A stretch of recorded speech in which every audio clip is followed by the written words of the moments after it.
We technically have 13 more minutes. Receive inspiration for the puppy fic? No, I don't give out inspiration that easily. What? Uh, But he is the bestest old man.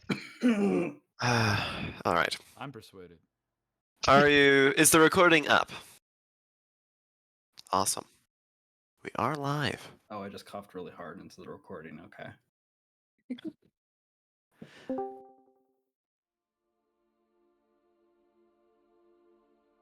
All right. Welcome back to the Stained Glass Lands.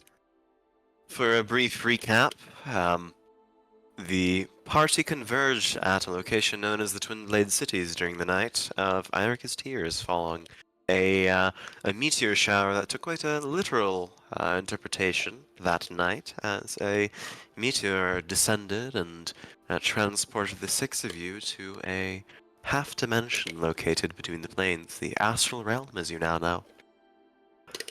The six of you are now in the possession of one of these tiers, a small gemstone, and were told by the guard captain that they are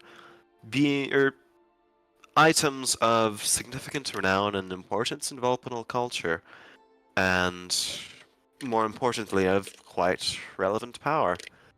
There would be many individuals interested in obtaining it, but after some conversation and after some greeting, the six of you determine that there's more at play here. You, for the most part, had contact with these stones beforehand. You also heard the last words of a falling star creature, those of you who have been marked by the Curse of Tears.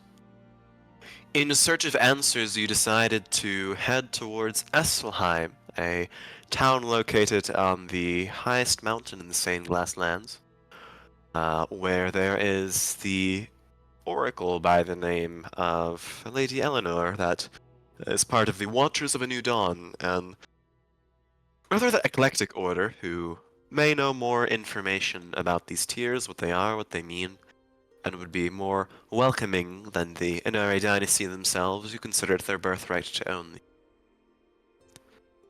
You left the Twin Blade cities, began meandering through the wilderness. You encountered a few individuals along the way. You fought what is known as a giant, a large, sort of bear-like ursine creature, sort of imbued with arcane essence by a now defunct society of arcane mages long ago.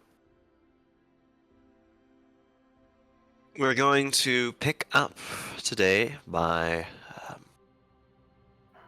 settling in for the night. Your second night out in the wilderness, the second day of your 3-day journey to the Curis Mangrove, the major city, one of them between yourself and the Ochre Kingdom above. The mountains had sort of collapsed in on themselves and formed into a rather sort of dense forest in which there's only a path carving through the trees wide enough for one or two carts to pass. It's quiet in these woods. It's still hot. It is the end of summer, but it's still, in the sullen fieldlands at least, is a little bit unpleasant. The dampness kind of sticks to your skin. But you're able to set up camp for the night. Would you like to have any roleplays amongst each other, or conversations amongst yourselves, or would you like to settle in for the night and wait for morning to come?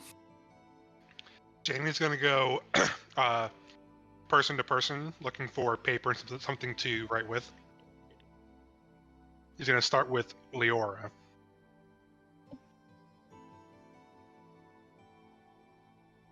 I would scrounge around in my bag and pull out something to write on. But unfortunately, I do not have a pen or anything to write with at the moment. And I would offer them to you and apologize. Like, sorry, this is all I have, but you're welcome to have it. No, this is great. Thank you. And I assume that there's like a fire set up by this point. Likely. Shane's gonna like get like a piece of charcoal out and use that to. He's gonna draw and like notate like the clothing that Dragonborn had on, so that way he has like a physical reference to try and remember it from for next time. Or like Sure thing. ask people in the future if they recognize like if it's part of like some sort of group or anything. Well, that was an easy success.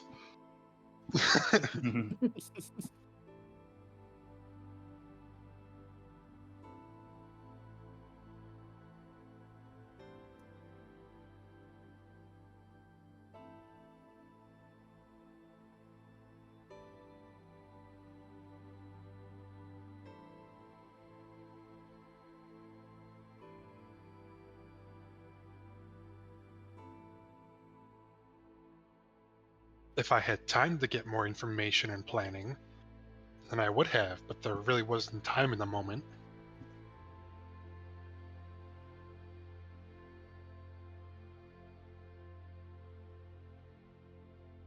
It's something I had to risk.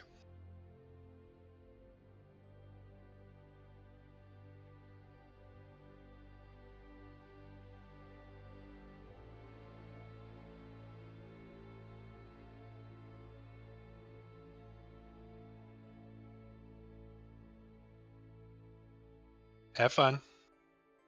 All right.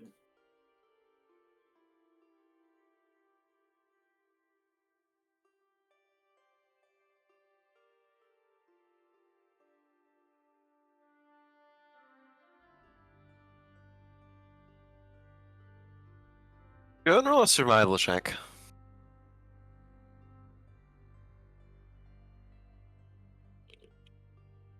Quite high. You haven't been to this area before. Then characterized by sort of a low plain surrounded by mountains, and it's quite an interesting sort of change in vegetation from what you're used to, especially in this little forest clustered down. But you do find enough to make something unique, something new. I assume you do some taste tests along the way to add whatever you don't know to your growing repertoire of flavors. Gather what you'd like back with you.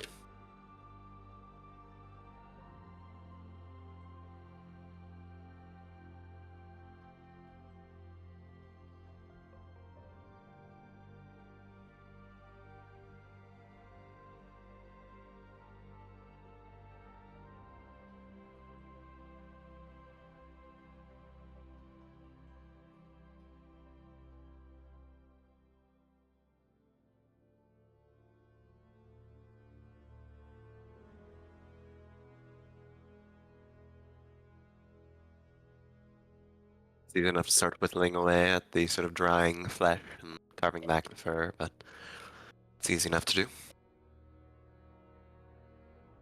Anything else? Is Foshkra presumably etching into a stone tablet?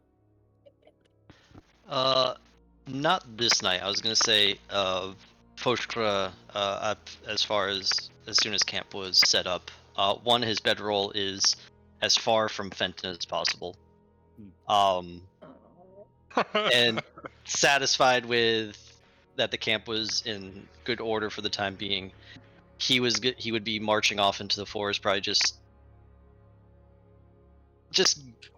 finding something, just collecting sticks or dry pieces of wood to fuel the fire throughout the night, just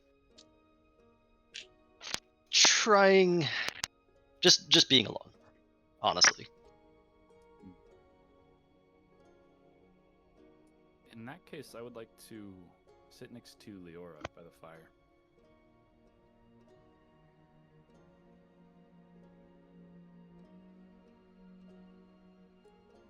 Leora, do you have a moment? I do, yes. Is there something that you needed? I have been pondering a brief conversation with the Anubian, and something I haven't been able to piece together quite yet. You and him had a moment of understanding. You seem to understand what exactly it was he was hunting. Might you share? I have an idea. I mean, I could always be wrong, but it seemed to me that he was hunting a creature known as firefolk. It is Firefolk. said that they lure people in with their song, and that they can be terrible creatures. And that's kind of what gave it away to me. Falk, do I have any familiarity there? You do not. I am unfamiliar. But perhaps we should keep an ear out in that case. Absolutely. If you hear any singing, maybe be a little wary, but I'll try my best. I am drawn to a good song, so maybe you can keep an eye on me as well. of course. I don't plan on letting anything happen to this little group of merry misfits. Fenton will smile and pull out his journal and just write for a while there by the fire.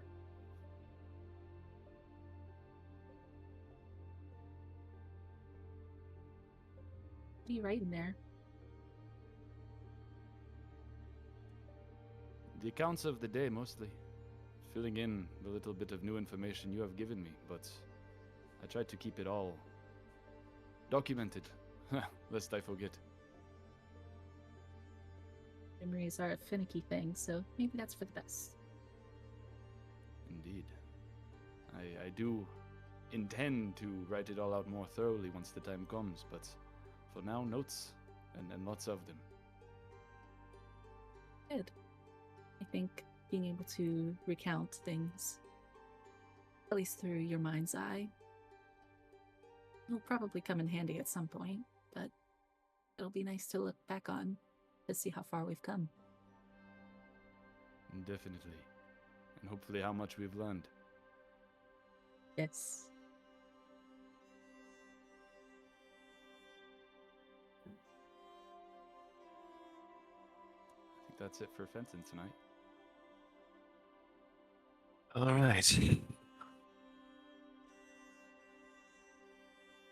Night falls. It's quite dark. You can hear the chirping of crickets and all sorts of movement from Reed and Flashka eventually returning back to camp. Who's keeping watch? Uh-oh, we're doing watches? I can. Alright. We're gonna do like 3 groups of 2. Oh, okay, that's... Well, my opinion with watches, I don't like too many roles, so I'll just say one person would be keeping watch each night.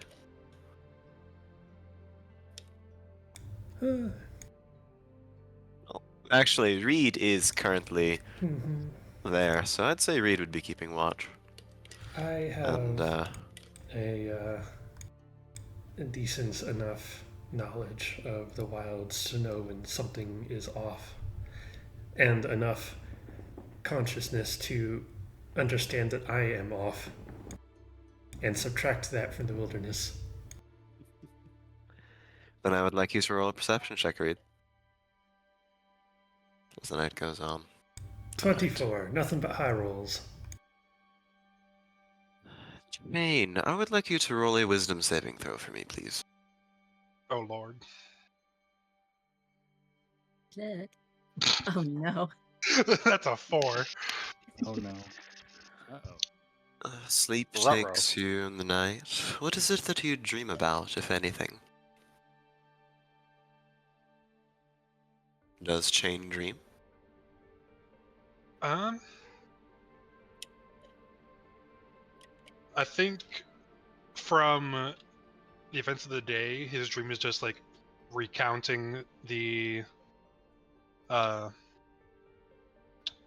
the run-in with the Dragonborn and not being able to recognize the clothing. It's literally haunting him in his sleep. Trying to never figure out what that is. Fair enough. Replays in your mind over and over again. You do sleep, but somewhat restlessly. Morning comes. There's nothing else that jumps out at you in the night. And the day begins. It's not far. Good. Sorry, I do wanted during this counts as a long rest, correct? Correct. I think Lorenz is going to imbue a spell into one of his cards. Awesome.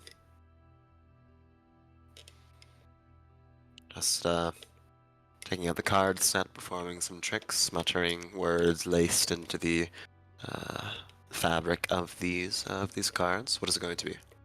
Misty Step. Good to know. All right. It's only about a half a day's travel to the Curis mangrove, and it goes by peacefully. There are no travelers you can see. You can tell the woods gets noticeably more quiet as you head towards this relatively small town. Fenton, out of anybody here you know it, perhaps have visited it once or twice before. It is an interesting location that many people... There's nothing wrong about it, just slightly off. I will be bringing you to a new map.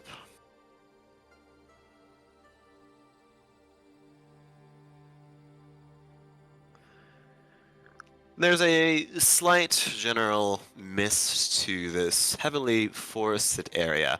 There is no gate to this town, only a slow uptick of buildings attached to vineyards as the forest thins out. It's mostly an agricultural town, but quite a large one. You can see that situated atop a hill in the distance is a rather large manor-like castle. You can see pointed, rounded little spires. It's multiple stories, quite an impressive grand structure, but even from this distance, the passing of time has not treated it well. One of its sort of facades crumbling. Ivy and vines seem to have slowly crawled up the sides of it as millennia have passed on. But the rest of the town resembles a relatively normal location. You can see, I will pull up the actual city map. You come in from the south. Sort of curves a little bit, so you'd technically be coming in from the west, but it's only probably about 7,000 individuals in the population. You can see individuals giving you a friendly wave and a smile as you enter the town. There doesn't seem to be any significant presence of town guards, especially compared to the Twin Blade cities or almost any other location in the Stained Glass Lands. New Climax is known for its rather relaxed attitude to many things, and much of the defenses of towns are left up to the individual and to the town itself. What would you like to do? You have entered the Curis Mangrove. It's getting about 2, 3 in the evening. The shaded markets are a rather large collection of most of the shops and industrial locations in Curis. The Lord's Copse and the Graveyard of Principle are both attached to the Castle Curis, as it is called, located up on the hill, sort of looming over this misty town. The most important or most relevant portion of Curis is known as the Tavern Alley Road. Like any town in New Kylax, entertainment, bardic music, general locations of pleasure, of song, of rest are the nation's sort of lifeblood and pride. It seems to be one singular alley leading to a road up north that is just chock full of all sorts of taverns, wineries, shops, entertainments in. Notably, there are traveling musicians that sort of fill this city with an air of conflicting music. It seems to be heaven for any traveling bard. What would you like to do? I look towards the others and say, are we here for a reason to stop for supplies or speak with someone?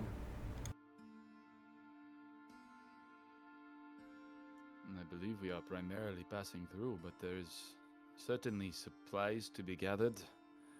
And I'll look kind of up towards the castle on the hill.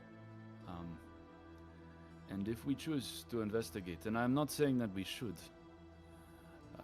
one of the shards of Eureka was previously held in that keep. It's there no longer, but it's not to say there's not another one, or information about the one that was there previously.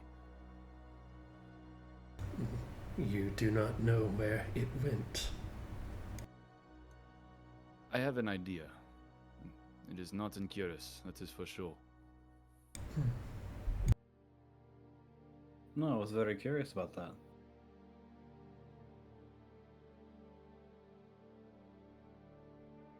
It's passed through many hands. Suppose that is a good enough reason. That being said, the risk very well may outweigh the reward. I've heard nothing but poor reports. The castle is, I don't know, haunted or something along those lines. There's plenty of superstition about it. Maybe there's more information to be gained before we set that way.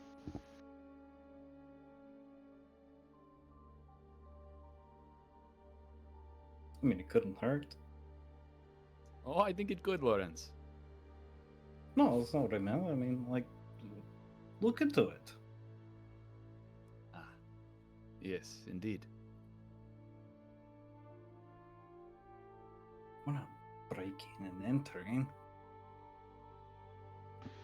We could. Yeah, but that doesn't mean we should. If it is haunted, then whatever people defend the city will likely not be there.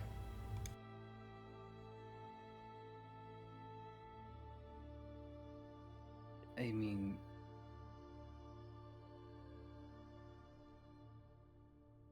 maybe?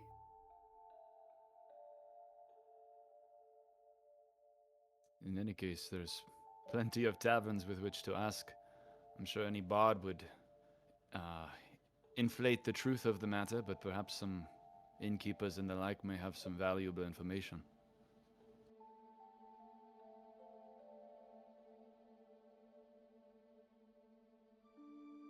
There is way too many birds here.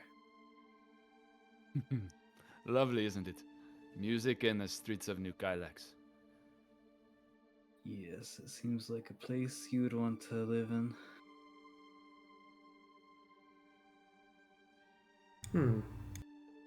Or maybe not. Before we enter the city, I myself have something I wish to do, but I will not stop you. Go and we will find each other again. You always have something to do. Because there is always something I want to do.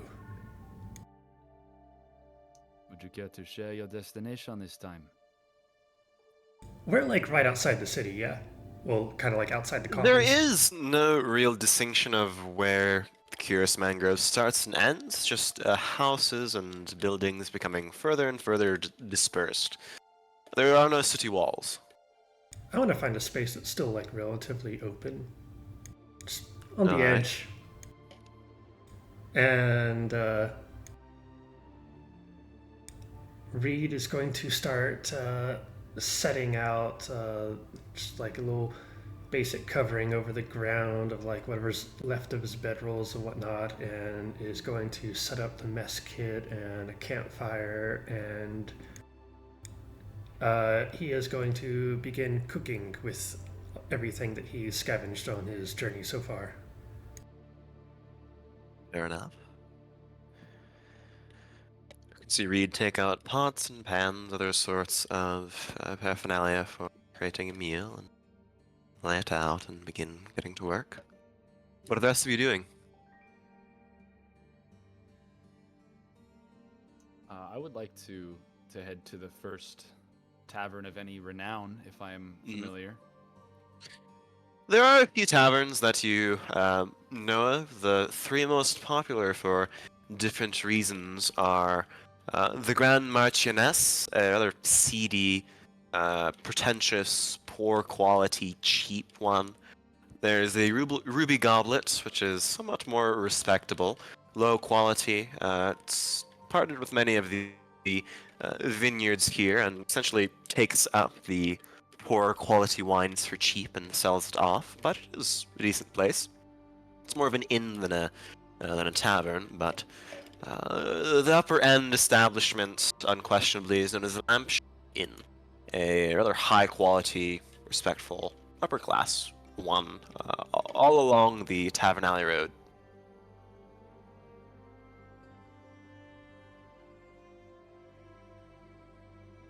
I'll kind of talk of the various taverns that I'm familiar with here as we walk through, but I think I would go to that the middle one, the Ruby Garnet. Ruby Goblet. Goblet. Awesome.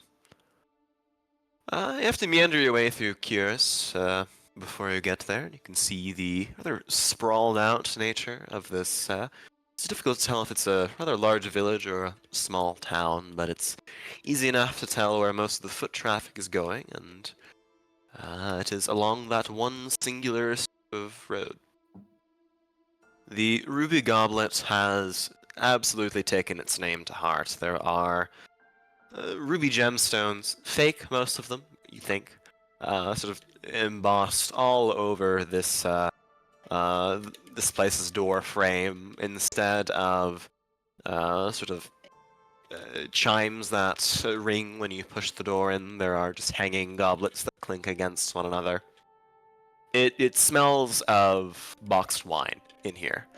It is rather,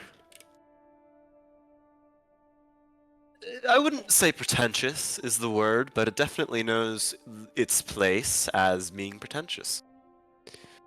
It's very self-aware. You can see that 3 o'clock in the day, it's not the busiest, but there are definitely patrons around. There is music playing. You can hear the sound of a violin, of other sorts of instruments, voices. Let's see. Fenton, there is an individual you do recognize. On the end of the tavern on a raised pedestal where there's a small ensemble going, there is an old Vulpinal woman attending to a violin you recognize as Calla. There are, other than that, just more booths. This tavern is very much more for seclusion. And a sort of rather young male tabaxi attending the bar, looking a little bored.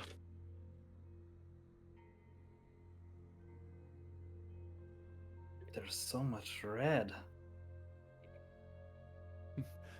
Fenton goes into the tavern with a smile, takes a big smell of the cheap wine in the air, and is very surprised to see Calla. And I will definitely rush over to her, kind of forgetting the party I brought in tow,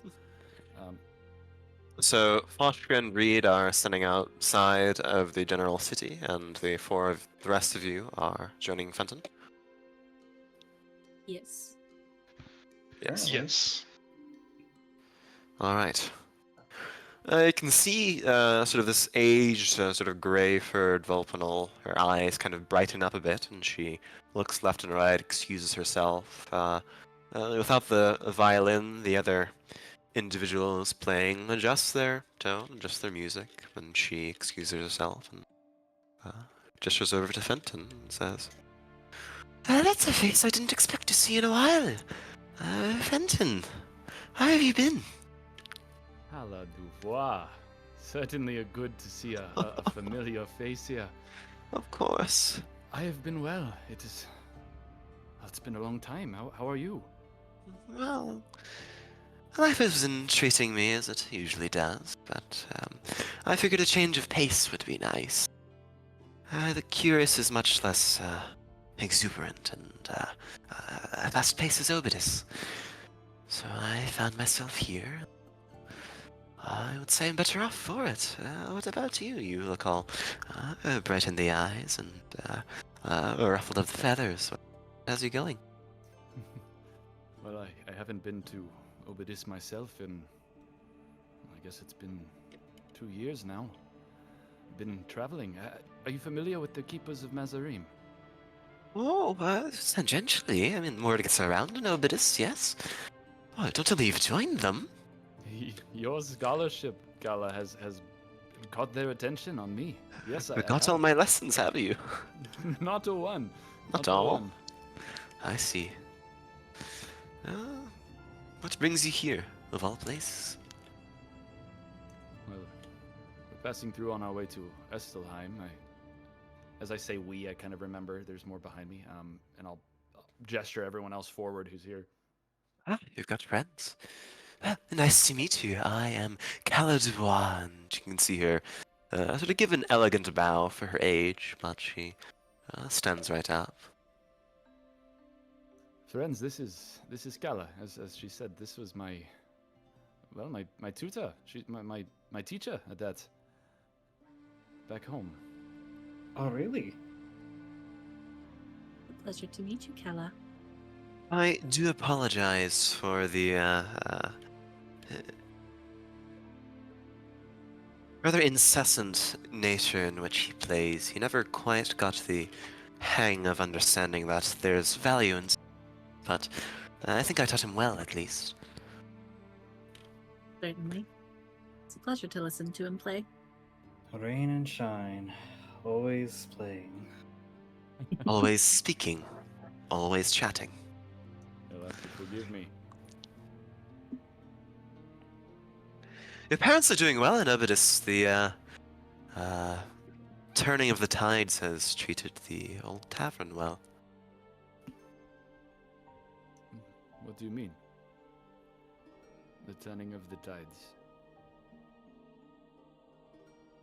There is much talk going around. You see when the meteor fell down.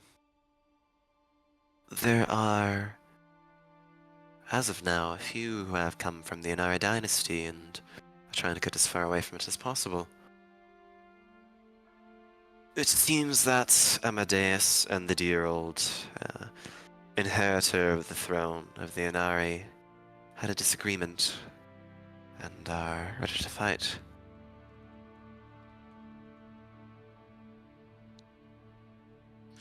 That has driven Obidus into a stir.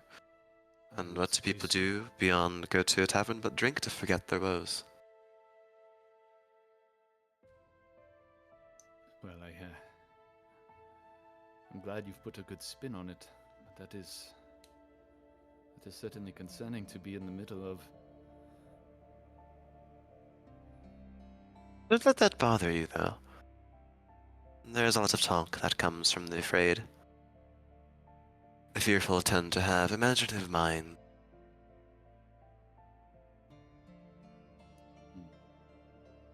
Yes, I suppose that is true. Time will only tell what should happen. It's not like we haven't had a warning in any case. Well, it's not like New Kylax ever did much about warnings. But what can one do? I suppose have another drink. I suppose you should. I can see her kind of scratch her head. Uh, I have recently, or at least been contacted. I am part of the choir of the resident lord in this town. We are staging a gallery tonight, a ball.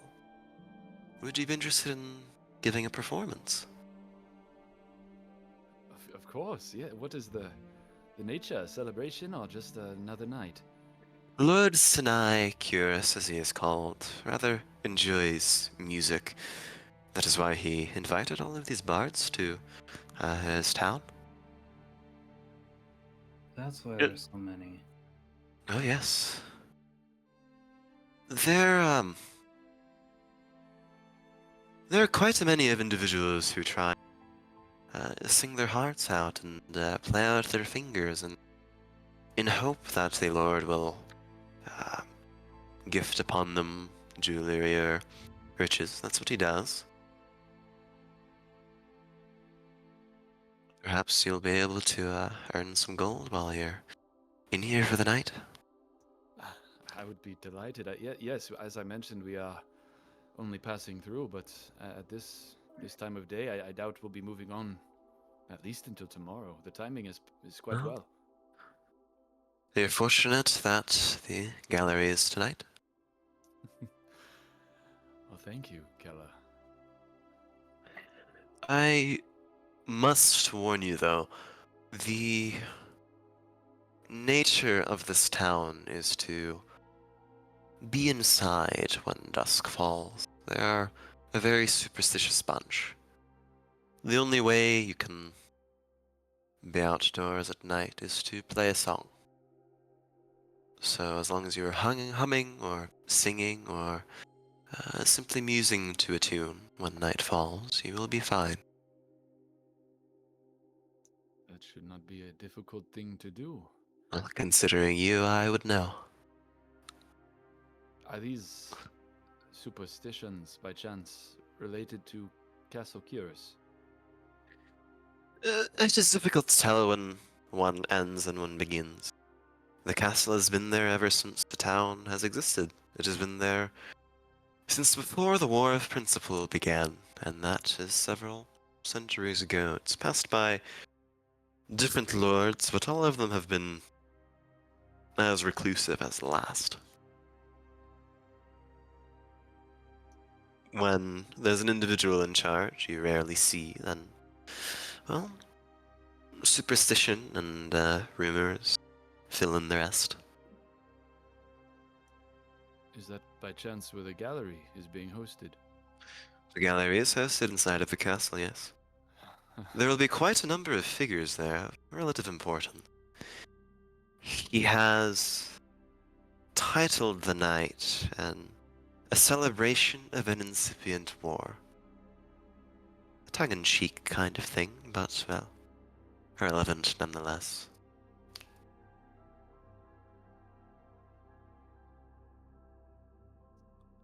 I don't think you can comprehend just how good the timing is.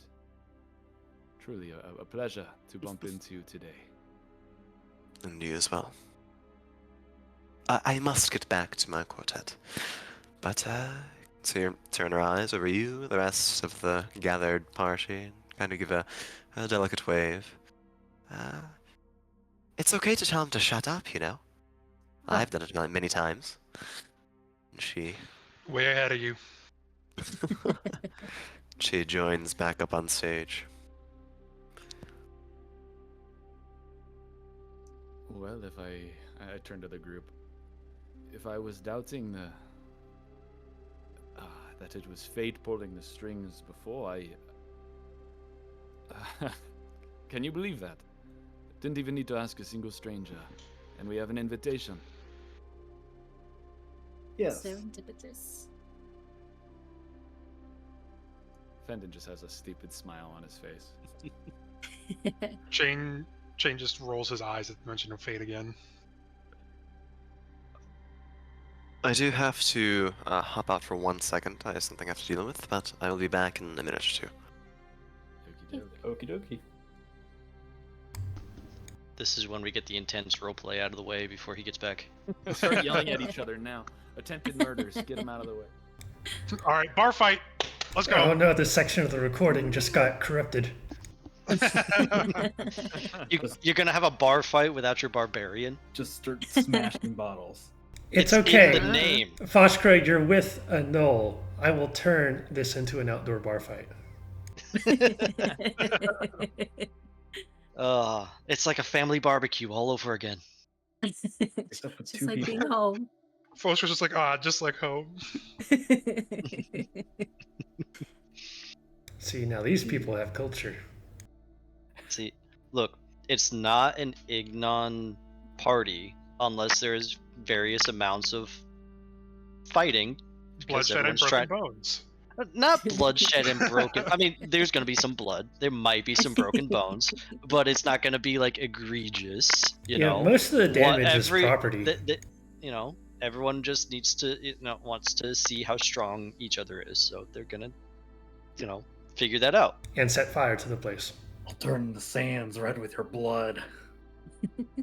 I mean, some sands may be covered in ash, and there might be some glass, at the end of it, but It's time to unga bunga Eggman style. What are Ignan like? Good, Jaka. I get that a lot of them are nomadic, but what do they rest in that is not flammable? treated hide tents. Don't those also get crispy? Well, they're fire I mean, resistant. well, yeah, it is fire resistant. It's not as flammable. Okay. I'm and pretty sure with Ignan can handle it. An entire tribe of Ignan who can all control fire, the risk of fire spreading is very, very small. Yeah. True. You guys can just turn it off. Also, I'm I'm so pretty sorry. sure they're the first natives of the Shimmering Sands, if I read it correctly. We're talking about Ignan firefighters. Wee woo, wee Don't you woo. mean Aquans? Oh, the Oh wait, no, I completely misunderstood. Alright. Well, I mean, no, I don't think Like you a second have, later. because Ignans have a natural attunement and control over flames themselves, so they could just control fire and turn it off. Right. You know, like a light switch, just No more fire. no more fire. That's what they do. I don't know, my house is Fire on Alright. is just fire. removed. Anyways, And now it's not. What are the four of you up to in this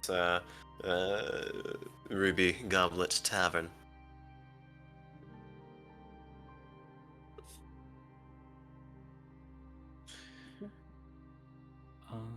Go ahead and give me a perception check if you, those of you who wish to in this. and if that's not good enough, I have Jane. cyanic dice. You notice that, sort of in a booth in one of the corner, there's the usual turning of eyes and, in New Kylax, the sort of raising of tankards and cheers and waves as individuals enter, but there are three individuals in one of the booths who have sort of been keeping an eye on this group, this party, not hiding it in any way, but the sort of a blue dragonborn female kind of leaning back, sort of tapping her claws periodically on the wooden countertop, just casually glancing at you, surveying you. Here we go with the Dragonborn again. So are we gonna get a drink? Are we gonna stay here? What are we gonna do? Looks like somebody's keeping an eye on us. Huh? Who? Kind of like nudge my head over to the corner where the dragonborn's sitting and like tapping their claw. No subtlety. Lorenz just fully turns around. In waves. There's always one. Chain just like face palms and runs his hand down his beak.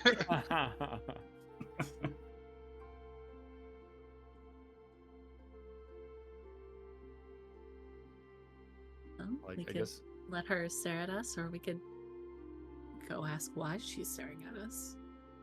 Why would you ask them why they're staring at you? Did you say why or how? Why? Why would you ask someone if why they're staring at you? See what's so interesting. while the two of them are having this conversation, I will approach the one staring at us. We're all just like talking amongst ourselves, and we look up and go, "Wait, where's Fenton?" And you all turn around and see him walking. Just, oh no! Oh, damn the social bird.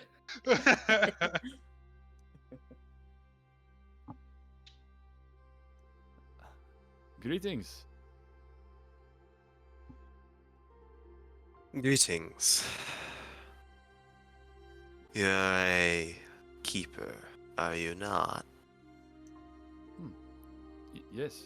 Well, an apprentice at the very least, not a law singer. Still of the same stock, just you're a little more diluted. Have a seat. I do so. You can see, sort of in this booth, there are two other figures. I can't go into tabaxi. It seems to be that she's the leader, by the way they're glancing at her. Because she sort of lean forward, place her elbows on the counter, rest her chin on her hands. If there's a Kenku over there, Chain's gonna just walk up and stand behind Fenton. I Uh, follow suit. You four have in your possession a very interesting thing. Well, not you, but the other two you left so conveniently outside this town. Violence. Loren's face is just gonna drop. Look, I'm not here to have an argument of sorts or concern you in any way. I'm actually here for a proposition. You have no idea what it is that you carry. I know a little bit more, but I know enough that there are thieves, there are vagabonds, and there are many more scary and strange out there that will want it. Then it would be best that we don't disclose to too many others then. I am Utherin of the Cyclic Order. I would like to take that off your hands in exchange for protection of sorts. As of now, the only thing keeping you, well, alive and unbothered by the trivialities of those who are willing to stoop to such levels as petty thievery and murder to obtain what they want, is the knowledge that, or at least the lack of it, word will spread that you have this thing, this commodity, this little piece of the world. There are individuals out there, you can sort of see her motion to herself and the other people sort of seated around her, that can tell people more powerful than you that it is in one of your pockets. All it takes is a little letter slipped to the Inari dynasty, and they'll send crusaders your way the next morning. Perhaps the Cabal wants it. Perhaps the Lyceum Draconis Dragonborn will snap it right up. You don't realize how precarious your circumstances are.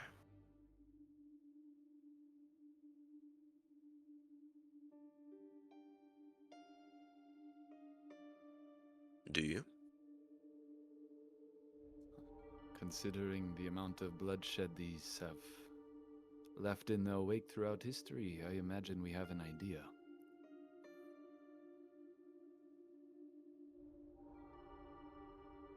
Do you think you're ready to handle the weight of the world surging upon you? Well, why don't you share the rest of your proposition before we make that decision? We will take the stone off your hands, and you will be guided to wherever you'd like. Our people will keep you safe, and you will be free to conduct whatever manner of research you wish to conduct about these stones. You may even have our aid with your own little goals and little trivial concerns in the grand scheme of things. Matters of the personality that have no bearing.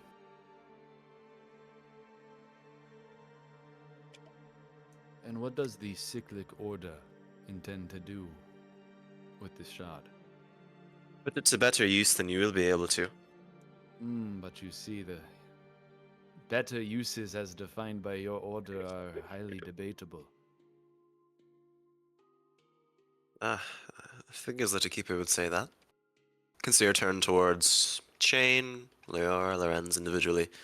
And what are your thoughts, those who are capable of thinking of their own things rather than pulling facts from books and thinking that is enough? What does your mind tell you?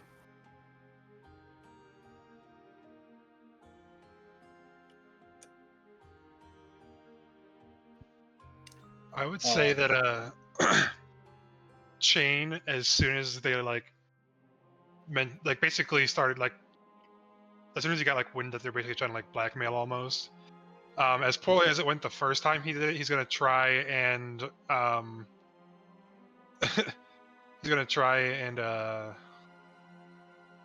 do psychic whispers to Reed and Foshkra.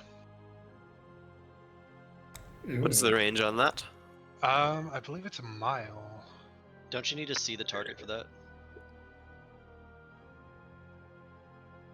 Is there a way you can link the ability Damn. into chat? Yes. Okay, that's 1 mile of each other, yes.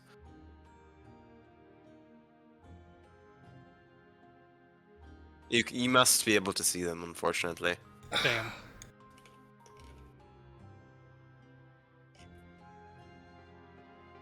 I'm so happy That's the not 4 working. party members that won't actually kill these people immediately are here, and not the other 2.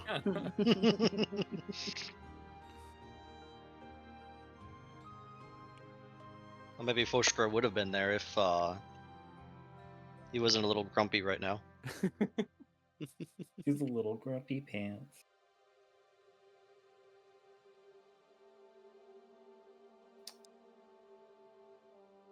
Ah, darn it. Okay.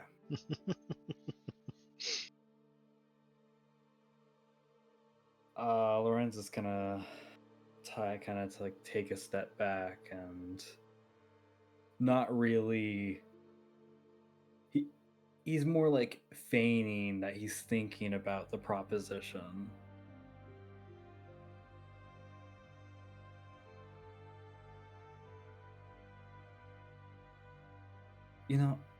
I think I've heard enough.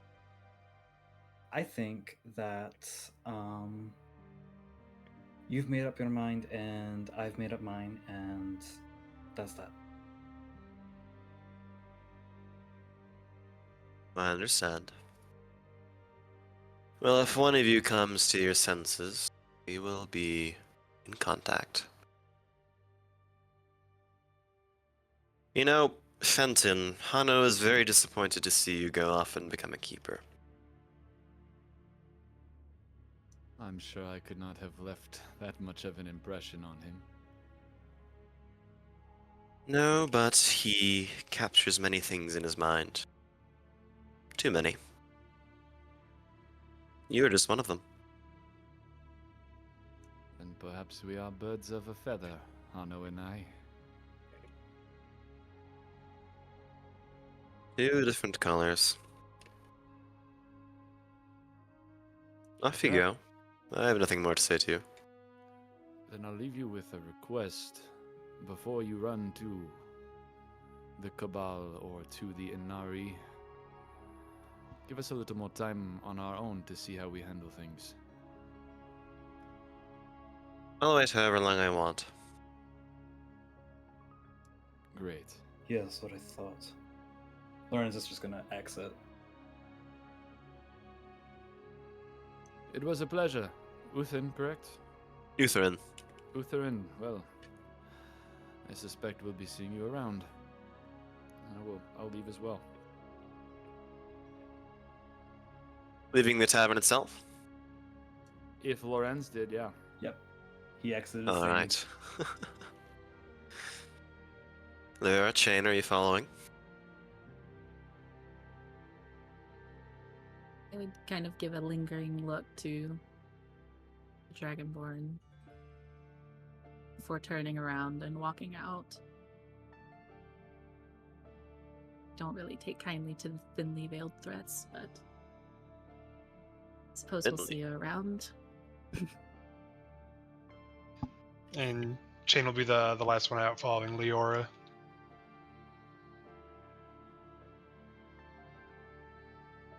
So Alright. everyone's outside now. He You are indeed. The street is busy. It gets busier the closer it goes to night, but what is the plan?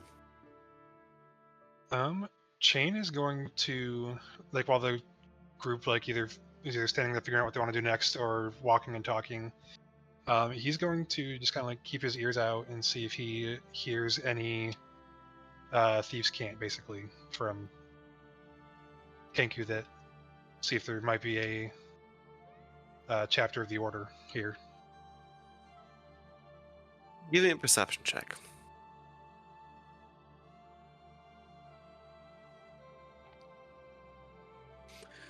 You listen in.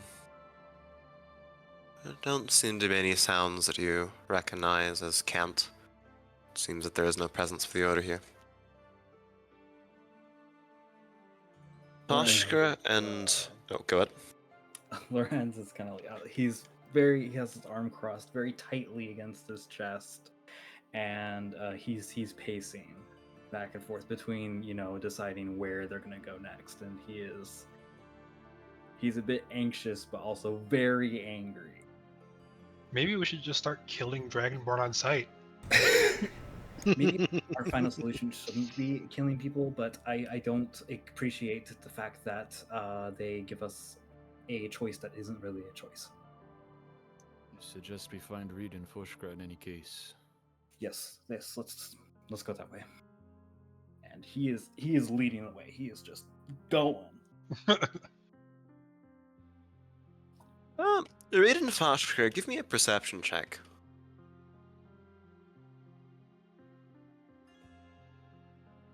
Ooh. 13. Oh, no. Alright. Reed, what are you up to? I am cooking something that's kind of like venison stroganoff. Based Very on nice. what I have found, I am making a ludicrous amount of servings.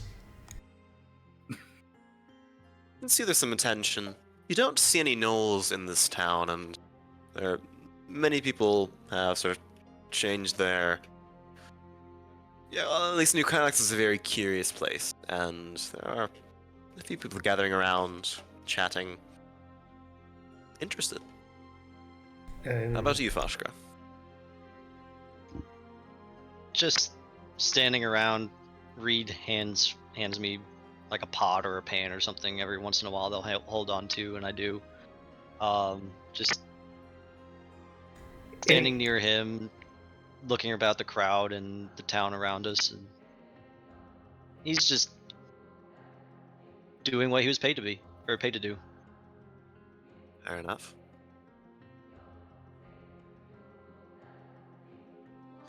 anything that's too hot for me to hold, you get to hold. Foshkra does not need oven mitts. And Alright. once the cooking is done, I will begin absolutely spattering servings onto any bowl or plate-shaped utensil I have and sliding them away from me. There is, compared to the sort of tentative, fearful Kenku grabbing out for portions back in the Twin Blades, people seem to embrace this entirely. They grab up the bowls, they some toss some coins at you, others give profuse thanks, and it seems to be an enjoyable thing for most. Is there anyone that takes us that seems especially down, depressed, distraught, destitute, doomed, Give me an insight check. demeaned?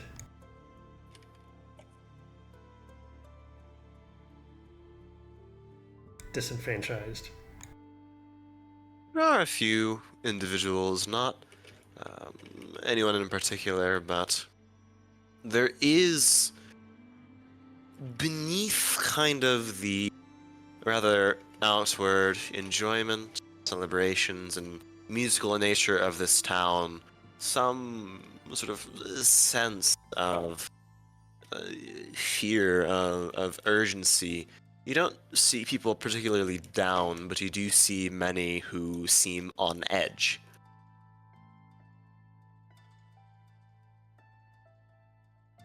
Can I attempt to poke whichever of these looks the least self-assured and poke past their confidence to find out why? Yeah. There is a sort of a young Leonin man who you can see his ears kind of twitch about for every little sound. There are many in Kylax. Sort of scrawny, probably malnourished, underfed. But he just sort of lances out towards the bowl. What are you saying? What are you doing? I will quickly step into this lion's personal space and say, Cat, what do you fear? Well, you first, but uh, you're clearly new, aren't you? Yes. It's the night. Don't stay out of here. People disappear. Just go missing. I don't want to be like them. And you are missing a place to sleep at night? Well, I find myself indoors on most, thank you very much, but... Well, yeah.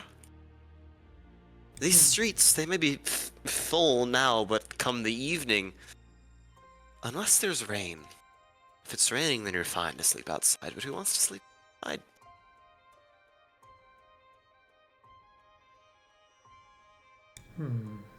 Going missing. Foshkra, do you think people going missing is an issue that can be solved with gratuitous violence?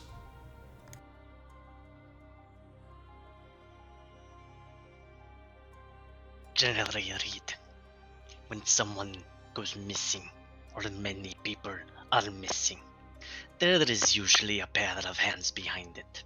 That was some sort of monster. So yes, generally speaking. Some sort of monster.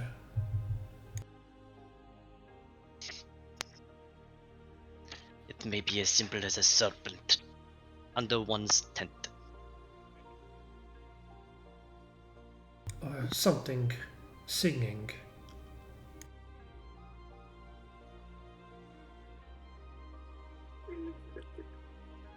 Please be on the lookout for that earless Anubian.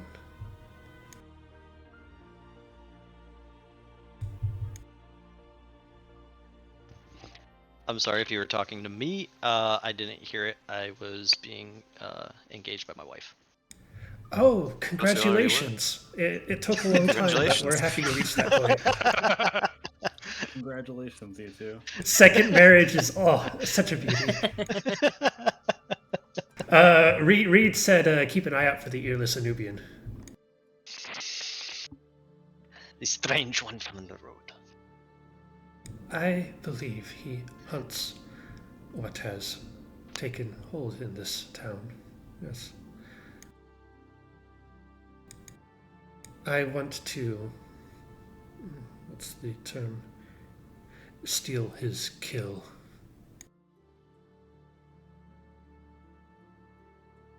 What is the name of the town that we are in again? Reed shrugs. Looks to the onion. You're in the Curis mangrove. Where the hell do you think you are? I don't pay much attention to cities. I agree with this sentiment. But the name, it sounds familiar. Did the Anubian not mention it?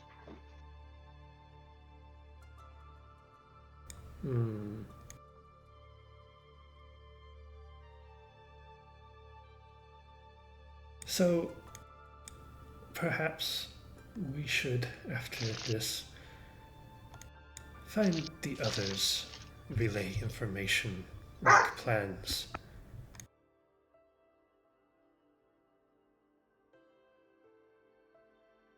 But perhaps we should not sleep in this town.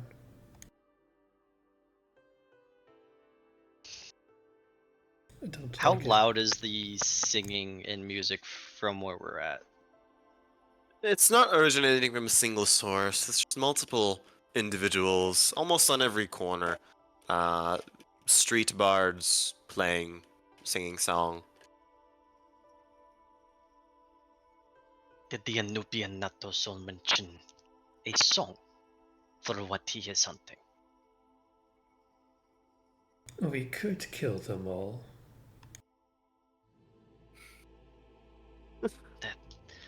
I believe that would be a waste of time. I'm not so sure.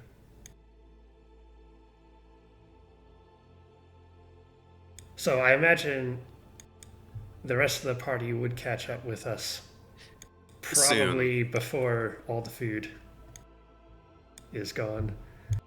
Ideally. On your way back, though, I would like you to roll a perception check. Actually, it's not needed. Everywhere in New Kylax seems to be sort of prideful in itself, whether it be sort of a squalid tavern, happy with the way it is, or a establishment that is enjoying its luxury. There is only one shop, you can see that as the exception. It is a... you can see the sort of windows have been shattered by stones thrown in. The front of it has been defaced by sort of black paint and scratches, and the sign on its front has been torn away, and it reads sort of Engesal's Jewelry. But it's up to you if you want to check it out. It's easy enough for you to gather up with Foshkra and Reed. The meal Reed prepared, go ahead and give me a wisdom check. A wisdom check. 15. It is a very solid meal, especially considering it was mostly hunted and gathered. But Hold on, the that's six of a you are now save. together. I'm sorry. That would be down by 2. 13 is still good. But the six of you are now together. And see, it's about 3, 4 in the afternoon. What would you like to do? All right. Lorenz is quite literally rushing up to Voskra and Reed right now. Alright, you need to listen to me. We just went into town.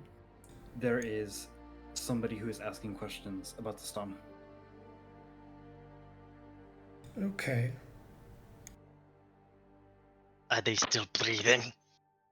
Yes, they're still breathing. We don't kill everyone who asks questions.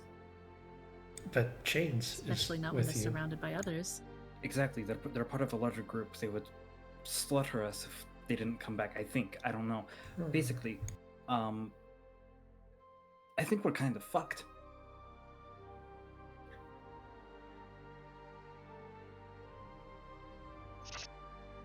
There was no point for us to stay in this town anyway. I say we move. Well, The city might be safer than the roads until we have a better understanding of the circumstance. We have allies here. Safer? Did you not hear that in the night you have to sing a song or something if you want to go out?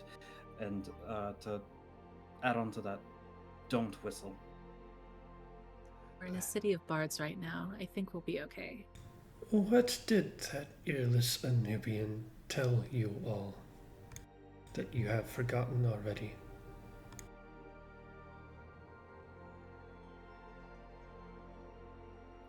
Well, I have a perfect memory.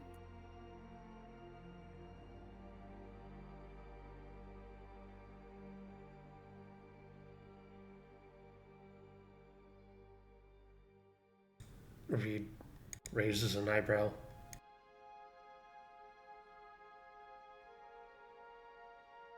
I mean, he talked about the song or something, Yes, I think. it did. Do you not think that is what the Anubian was hunting? But I don't know what he was hunting. Superstitions are nearly as abundant as wine out here, though. It could very well be nothing at all. Or it could be something. Then we stay indoors and sing a song should we have to travel. Well, it shouldn't be hard for you.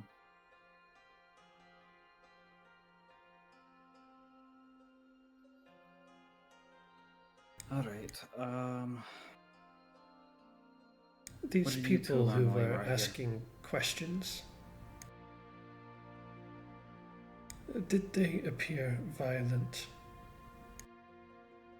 they basically threatened us if we didn't hand it over, that other people would start knowing that we have it. they didn't basically threaten us. They straight up threatened us. Yes, as The choices were to either give them the stone and their quote unquote people will protect us, or they start letting it slip to the Inari and I already forgot the other group, the Cabal, that we have the stone. precisely. Oh, how exciting. The Cyclic Order is crafty that way. Would be surprised if they got blood on their own hands, but their threat was not an empty one. I do not know this order. Would Chain have heard about the Cyclic Order before, or is that completely new to him? Roll me a history check.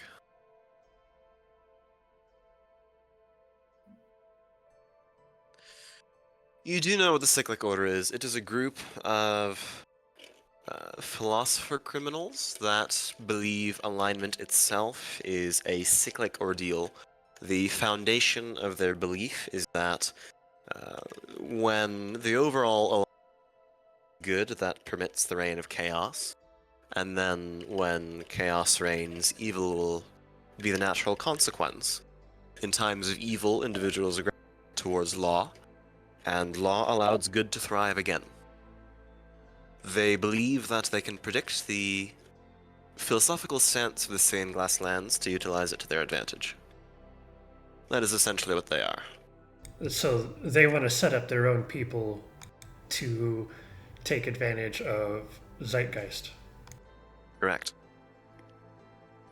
Just be in the right place to become the king in times of order and to become the warlord in times of evil. Indeed.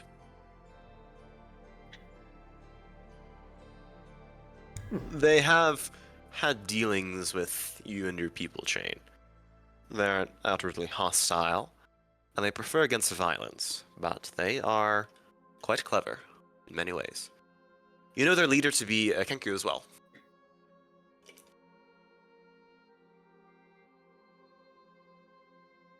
Bastards. Do you know where they are? The group we just talked to? Last I saw, their leader was in Estelheim. Very interesting. Convenient, isn't it? I think they're mostly on the Baying Peninsula, but that doesn't change the fact.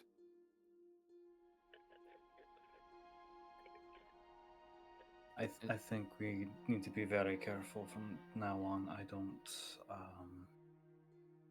I foresee a very turbulent future for us. Perhaps for tonight we can pull the weight of our potential new allies. If Calla works for the City Lord, then we might have the protection of the city itself.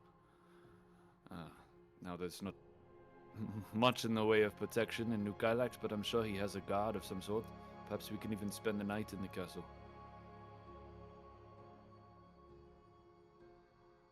Those are some big strings to pull, are you sure? It doesn't hurt to try. Do you trust potential allies over the threat of our enemies? I think the real question is, would those allies still be allies if they knew what we carried? Well, that depends on how we spin the story, doesn't it? I trust Calla fully.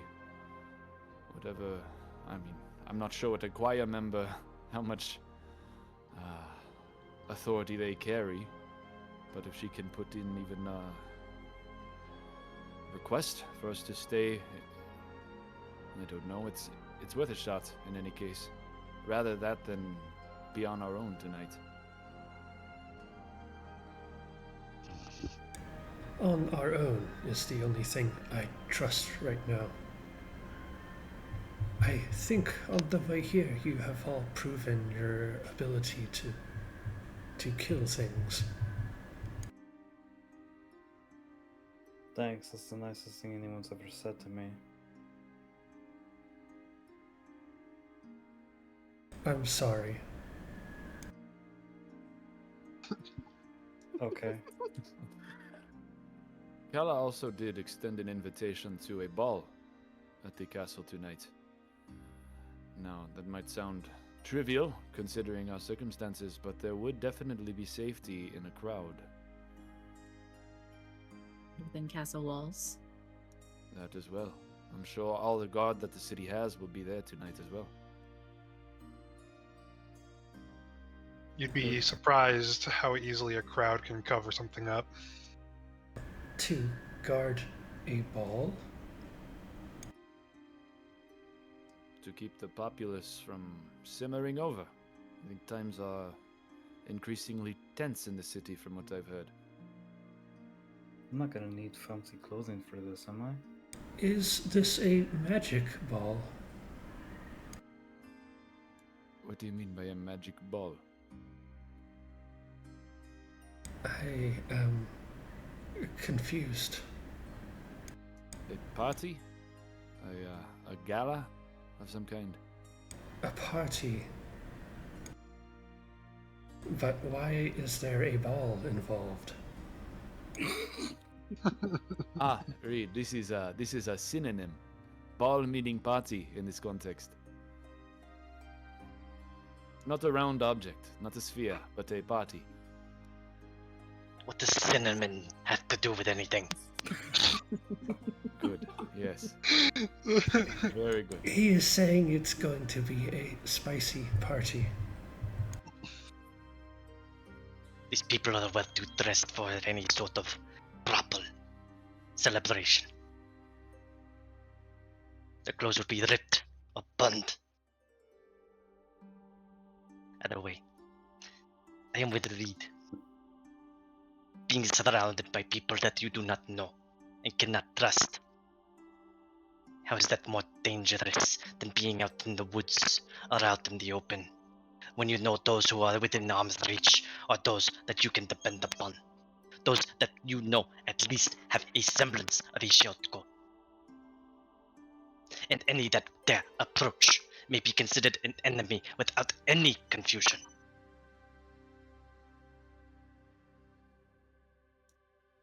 Not an hour ago, we were considering breaking and entering into the very castle we now have an invitation to walk inside.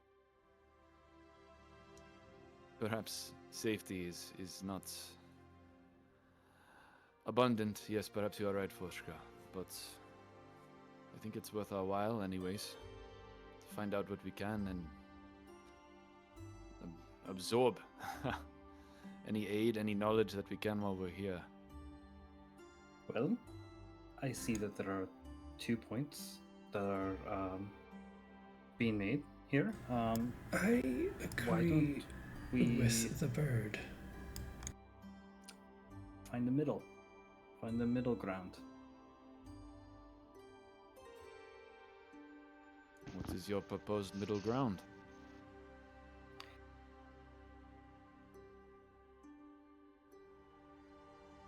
I have no idea. I Well, don't know Fenton what, was what is invited between to play. a castle and the woods.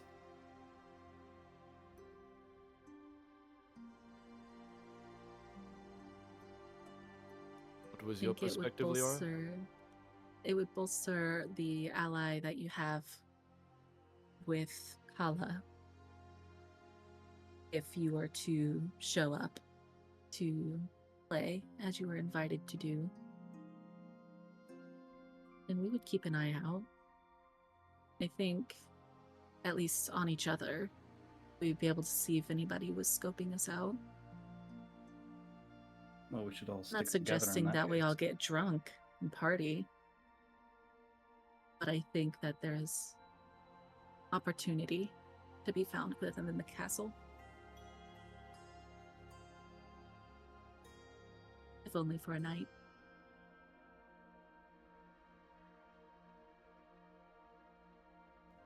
Certainly just for the night, yes. All right. So let's say we go to the castle, stick together for the night. I also have a proposal about how to handle the stone. I learned this back when I was in the Sands. We should switch who has it nearly every single day. So anyone who isn't in our circle doesn't know who has it at any given time. And will you be the first to challenge me for it? I don't want to fight you for a fucking rock. I am going to scrutinize that reply heavily. Can I look around for any eyes on us right now? Roll me a perception check. I feel like I say that very often. It's a useful roll. If you can roll higher than 10. The food has gone, and most of the crowd has already. There don't seem to be any eyes following the group particularly. Okay, look. I'm sorry. What I'm saying is that I'm not trying to fight anyone over this. I'm merely offering a suggestion that it would make it harder for someone to target one person in our group specifically to take.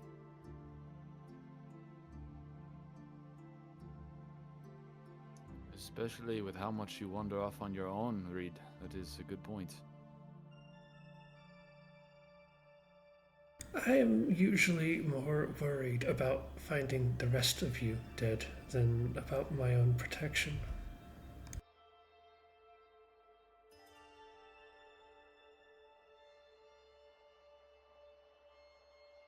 That's unfortunately not the point I'm trying to make here.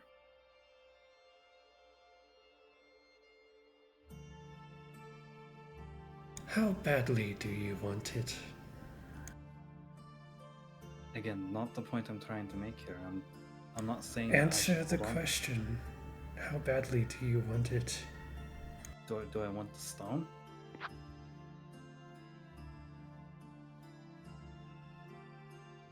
Answer the question.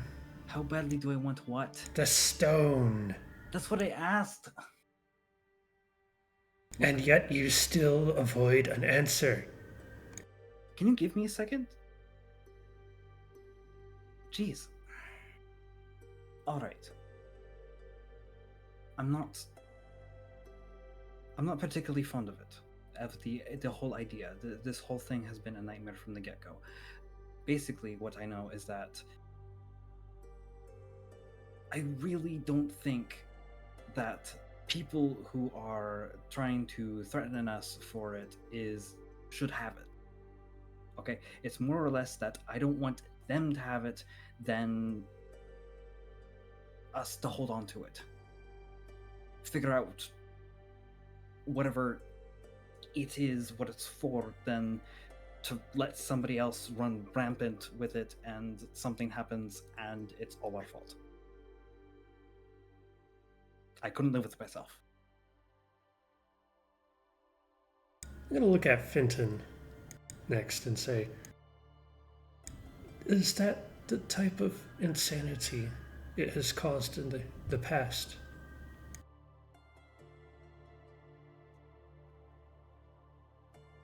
It is an ancient past. But yes, the Inari dynasty tried to take over. Well, they tried to take over all of the stained glass lands if they could. You Just to find these shards. said earlier, people who have had it preferred imprisonment. I can take you to meet one of them now, if you wish. I think that would be good, yes. As for you, Fox, I will give it to you soon. Again, didn't mean me specifically, just that we have But you association. don't really care about it, do you? I don't really care for it, no. Good.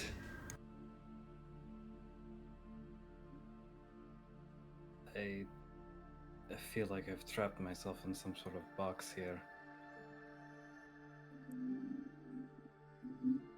And I gotta go use the restroom real quick. A moment of clarity strikes Reed and he speaks Oh. in perfect English. I need to use the bathroom.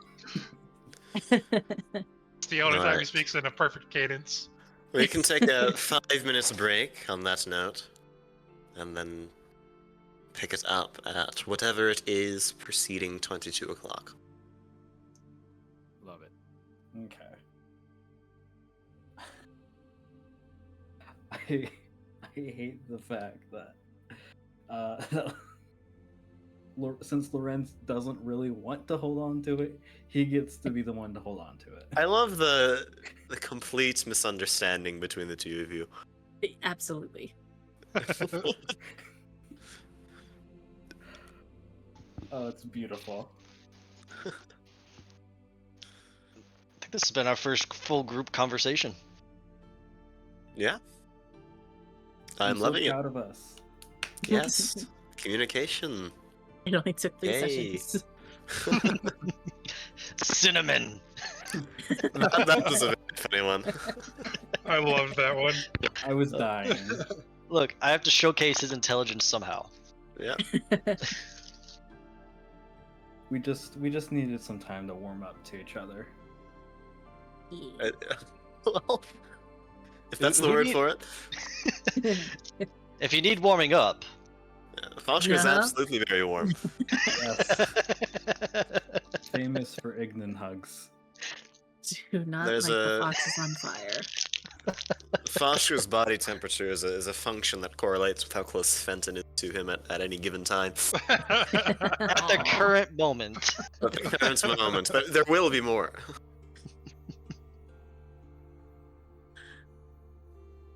So, if I hugged Foshkra, would it set my hair on fire?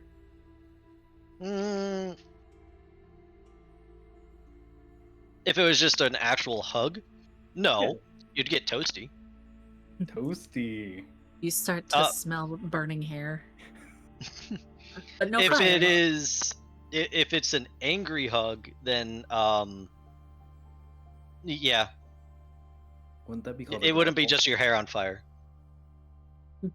Isn't like an angry hug just a grapple? Look, just because I'm preparing to suplex you doesn't mean it's not a hug first.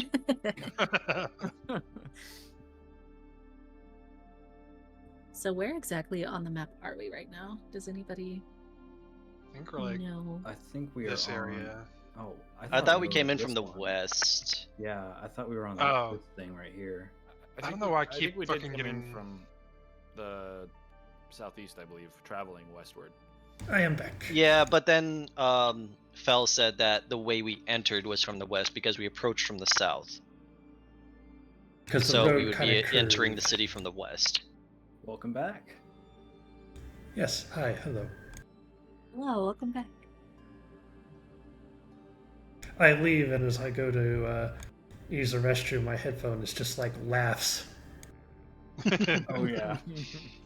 Had to take it off, but I didn't because I didn't want to have a laugh track. We're laughing at you. Laugh Also- track in the toilet. Herb, you're very quiet for me. I don't know if it's that way for everybody. Yeah, unfortunately, I have to turn you all the way up to really hear you. We just want to hear the silky smooth tones of Reed. Yes, read it. Oh, hold on. I can turn myself up with. Boop doop. How about this? Better. Oh, better. Much better, talking now? yes. Excellent.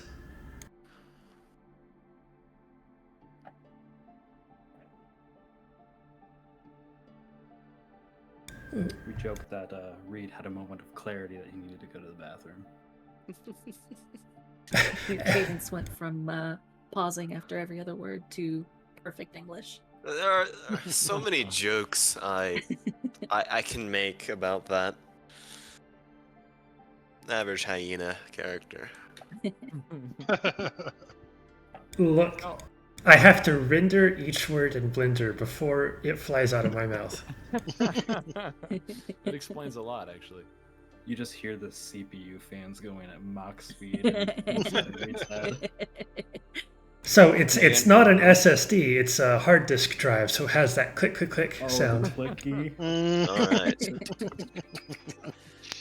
Every, or at least mine says blank 22 p.m. It's the only time that matters, so we are going to jump back into session. Okay. Where are we at on the map here, Phil? You are wherever Reed and Foshka set up camp, so I'm assuming about right here.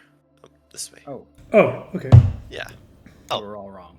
Yeah, because Was you said right. we I entered was the right. city. Approach from the west. My bad. My apologies. We approach going west. Approach going west, yes. No, and I'd actually say for the convenience of things, probably set up around here-ish. There's more people. Shouldn't matter. I'm not a stickler with that kind of thing. Hmm. But yes, So, our next goal. We are going to meet with someone. If Yes, you would as like, yes. Fenton mentioned, we're going to, if we're all in agreement on the circumstances, we'll go to the ball, and we'll stick together. Make sure that everyone is by each other or close, and stick it out through the night. I am equally curious and worried. I'm not often worried, but Hopefully, This- it can answer some questions. will be an interesting place for a knoll.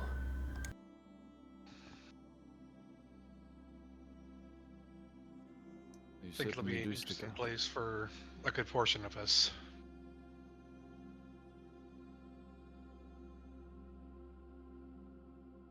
I've never danced. You're missing out.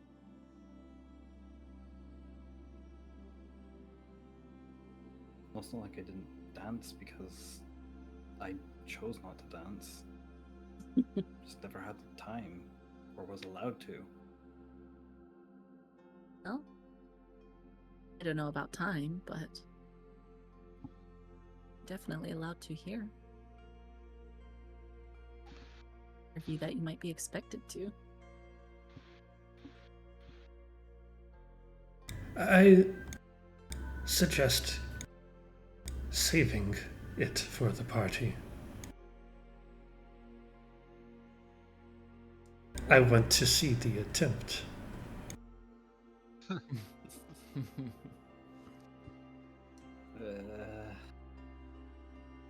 it's easy enough to start walking towards the location. Are you taking them right to the place I think you are, Fenton?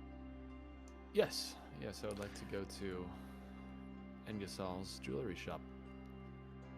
The one place in town that seems under the weather, downbeat, downtrodden, there are profanities sort of etched into the woodwork. There are sort of signs of this building, this shop being defaced.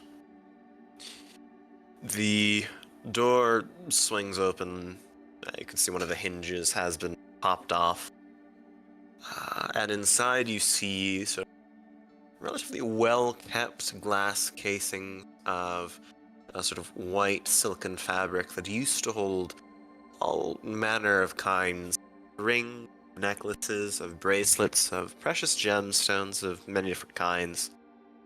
But much of the glass has been sort of shattered at one end.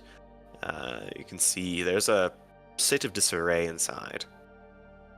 That does not stop two figures from sort of crouching at a wooden table, sort of conversing in low tones between themselves.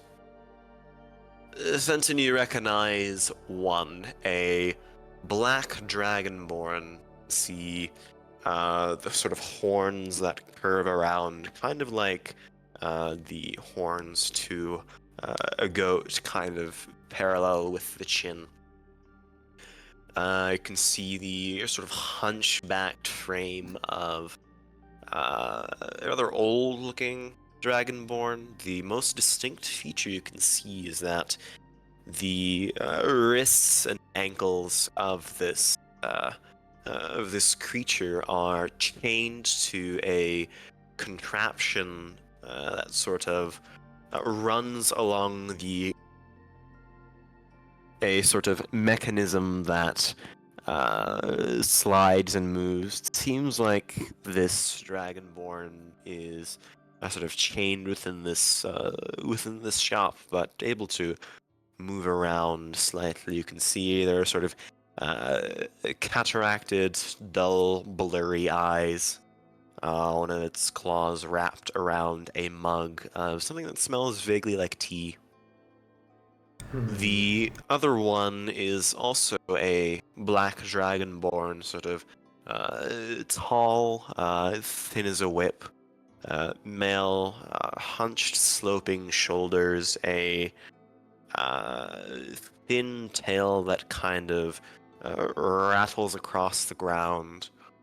There are arcane symbols on a sort of deep flowing blackish purple robe that he wears, and you can see it kind of spill along the ground. Doesn't really care for the dirt or grime that it picks up along the way. Chain, you recognize that one. But the two of them sort of glance towards you. You said Chain's trigger words. Who's the one that I recognize? I've DM'd you. I do not see a DM. In your Others. private channel. Well, the chained one sort of lets out a low, hissed rattle and says, "I've just sold the last of my little commodities, but you're a rather large party. The shop is closed, I guess, but you're welcome to stop by if it is a conversation you seek." Greetings, Engesal. I remember you. Yes. I You see came in and didn't buy anything. Ah, that is my folly. I did appreciate what you had to share, enough to come back. Yes, and you brought friends. More to laugh and ridicule me? I certainly hope not. I apologize for the lot of us, but my Knoll friend here, I think he could benefit from your story. From mine? Tell me, Engesal, and forgive me if we are intruding here on another conversation, but do you have any new information regarding the artifact that you told me of before? You can see Engesal kind of raises his hand to quiet the dragonborn next to him, turns around with a rattle of chains and shifts himself. No. I don't have any new information. Do you still crave it? Every day. You know about cravings, no?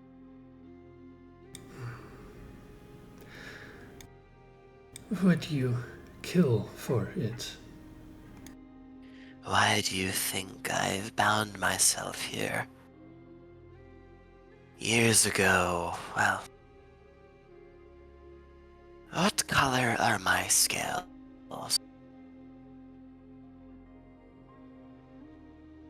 They are dark.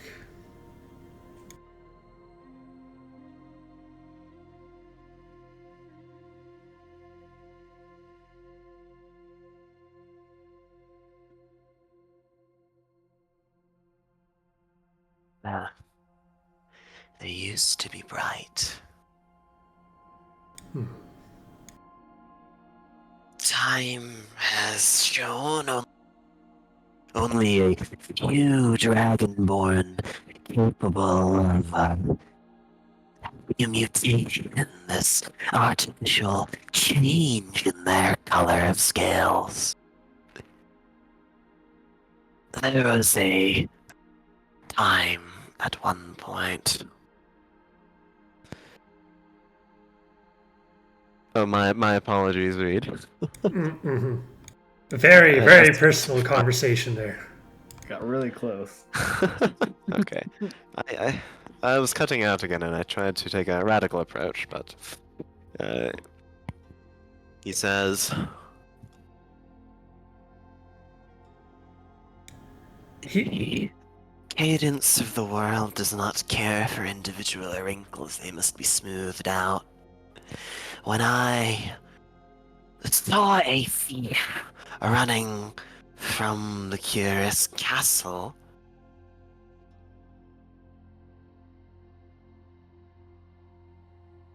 You intercepted this thief. yes, I wanted to have my scales be silver.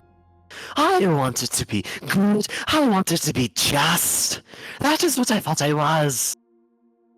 And so, the day I decided to do something about my colors, I decided to stop this creature, this tabaxi. I tripped him, I shouldered him, and I saw this pink and green stone bounce against the ground and disappear. The thing that caused me so much consternation, this thought, this fear in my mind is that I wanted it. I wanted it above everything else. I got to see my scales turn black in the puddles on the ground. How did you think that made me feel?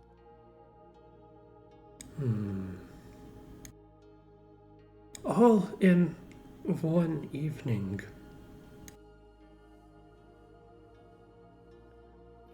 I don't understand why. It wasn't the greed I had for the stone, but the simple fact that I decided to stop this thief that caused my scales to instantaneously flash black. I don't know why. And you did not like that? No. You paid attention to your own thoughts and you did not like that? Suppose. This every day since I've clawed my scales apart, trying to pick at them, this little rot that afflicts them. And it's not worked. I've tried everything else. I've sold all of my wares, my precious gems, until I have nothing left. Until this one came by, and you can see him motion towards the dragonborn at us.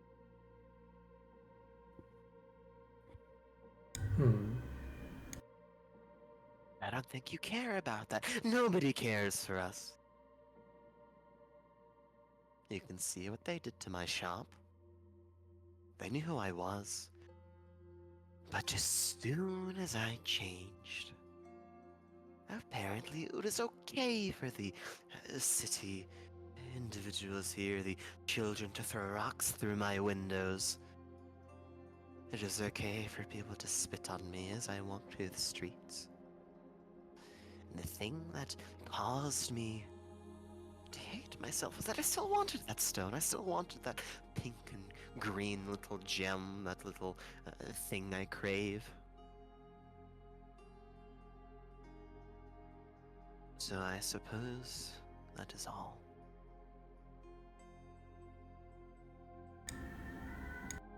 I'll look to Fenton after a second and say, is this useful information?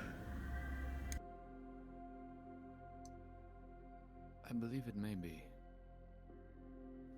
The only thing that I have learned is that you, Dragonborn, do not like yourself or your skin or your thoughts, and instead of learning to exist with yourself, choose to run in your own mind. I don't pity you.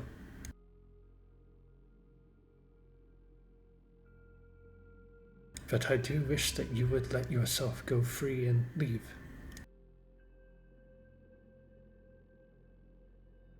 If only it were that easy, Noel. I would have done so already.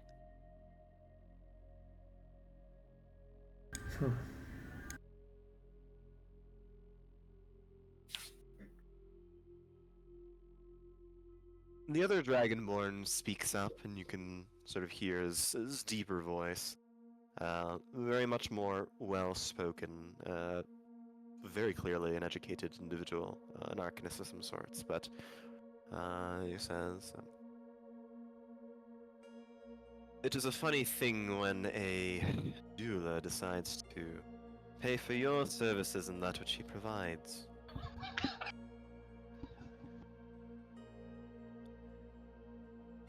Could you repeat that?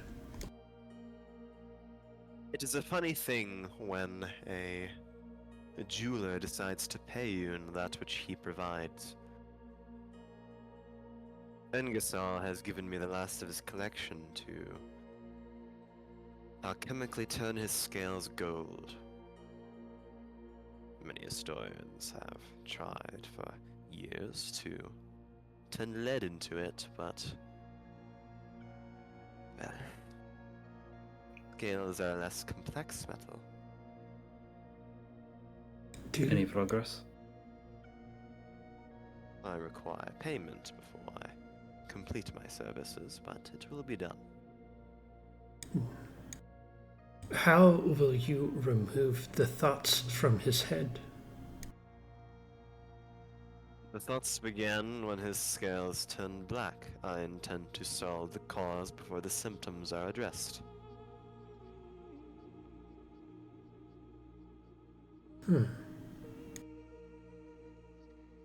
Which does bring to my curiosity what you six are doing in this shop. I can see that you're here for a story, but one of you has wandered quite far from where they should be.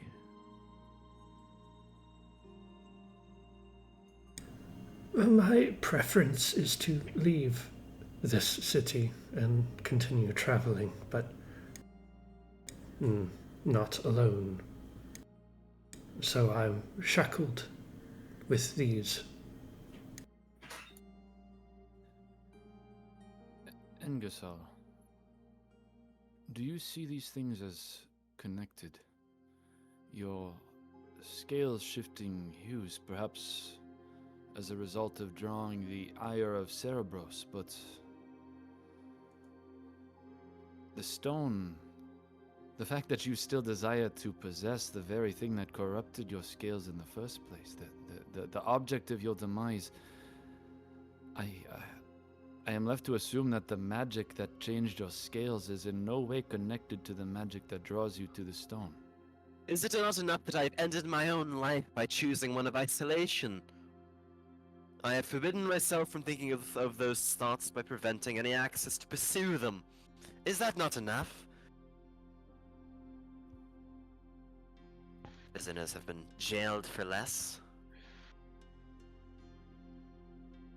It is not. I sympathize with your plight, Engesal, and I am sorry for making you relive the events once again, but it is the nature of these stones that I am curious of. If they in themselves are capable of driving one to madness, or if that is a separate condition entirely. So you found one, have you? What would bring you to be curious about them? I am still searching for the same one that brought me to your shop in the first place.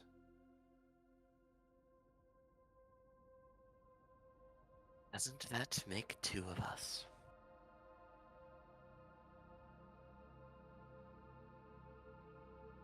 Well, I'm afraid I'm still somewhat confused. I understand there are cultural differences at play, but you don't go looking for it still?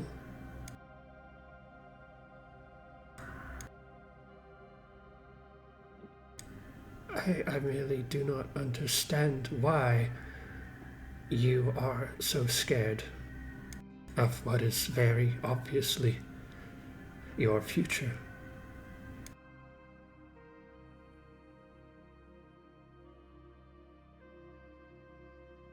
As to do so would betray who I thought I was. And maybe I'm not ready to end who I was. I'm still trying to get that back, fighting tooth and claw. Who were you? What do you hope to salvage from the past I was a life? brass dragonborn and I want to be one again. Why? You can see him kind of at a loss for words for a second.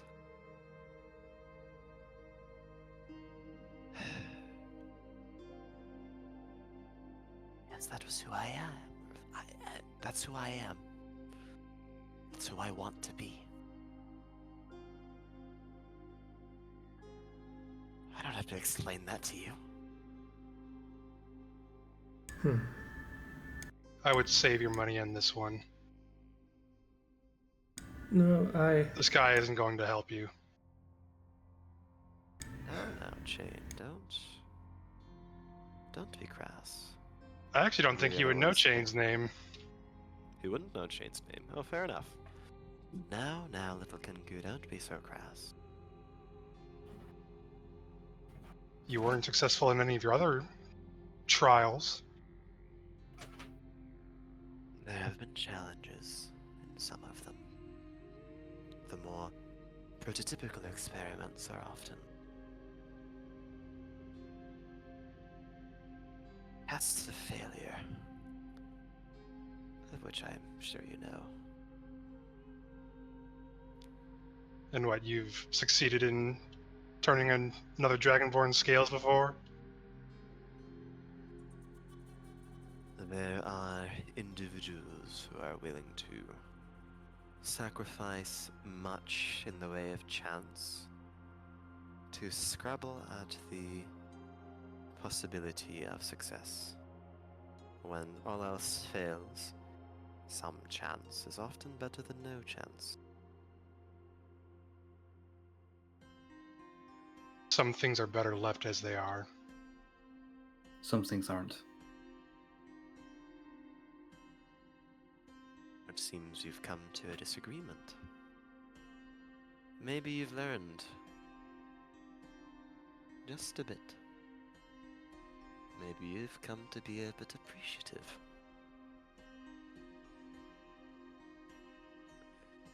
But that would be asking too much of one of your kind, I am afraid.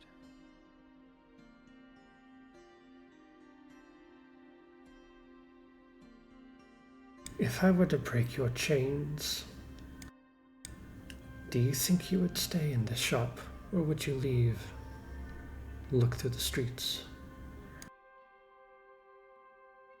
The Engesal kind of raises his head a bit.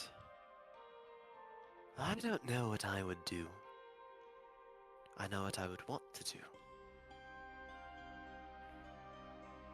Do you think I'm that eager to find out?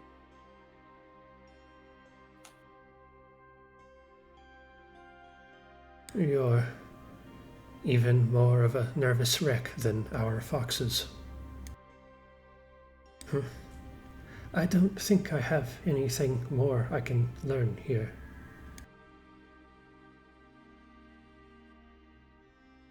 Great, what a nice compliment. Both foxes are offended. Engesal gives sort of a nod. Well, goodbye then. This was a jeweler once. I was a jeweler once. I'm not a this. Do you happen to have any fake stones left? No.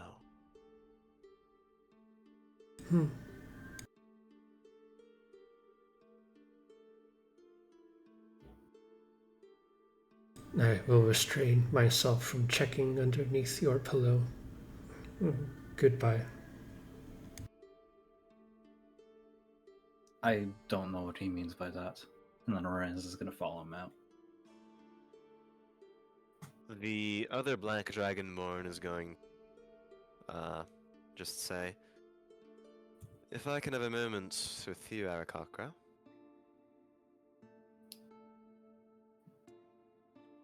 can.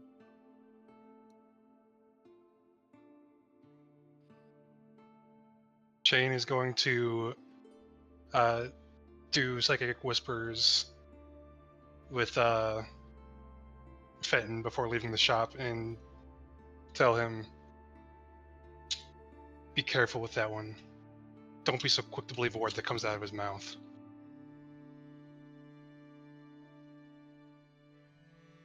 And then he will, let's see, let me roll my d6. 5 hours, hell yeah. That'll be plenty of time. So, yeah, he'll leave that running, like that psychic whispers up with Fenton as he walks out. Can I talk back through it? I believe so. Let me see. Telepathic communication between yourself and others, perfect for quiet infiltration. As an action, you can choose one or more creatures you can see up to a number of creatures equal to your proficiency bonus, and then roll a psionic energy die for a number of hours equal to the number rolled. The chosen creatures can speak telepathically with you. Yeah, so it's back and forth. Okay, I will just, attempt to send back, thank you. Don't go far in that case. Oh, real quick, Lorenz is gonna look at the sky, try to estimate how much time they have before evening hits. I'd say about 2-3 hours left. Okay.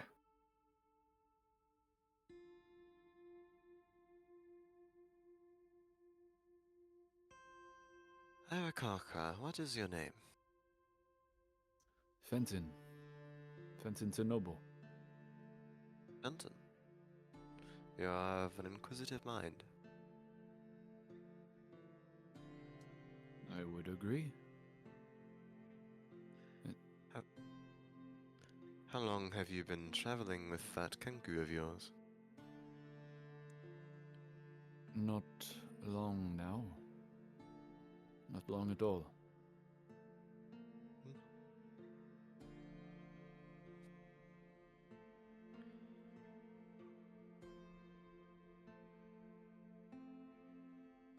Out of curiosity, do you know much about them?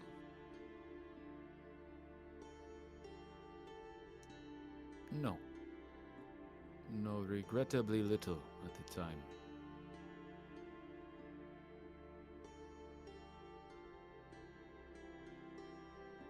Curious? Go and roll an insight check if you'd like. Please.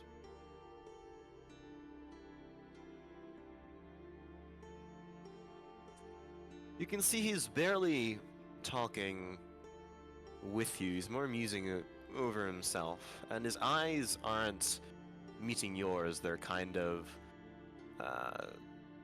sort of surveying you instead of looking at. I see. Well, that was all.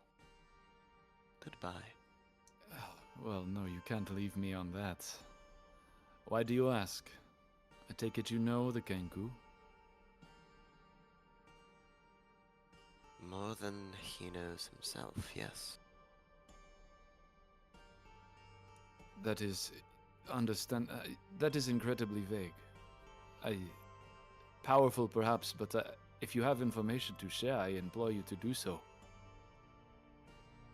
I don't believe that for 1 second the kenku is not doing every effort he can to listen in on this conversation.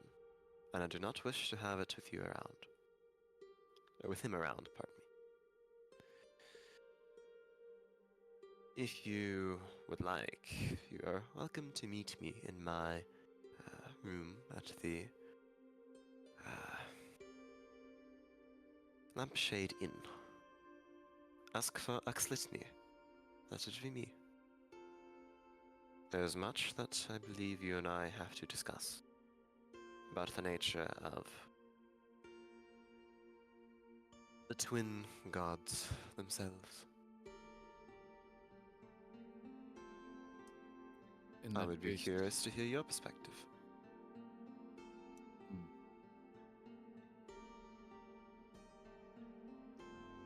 Thank you for the invitation. Tell Shane he is free to have a conversation with me if he wishes. Pardon me, tell the Kenku, not Shane.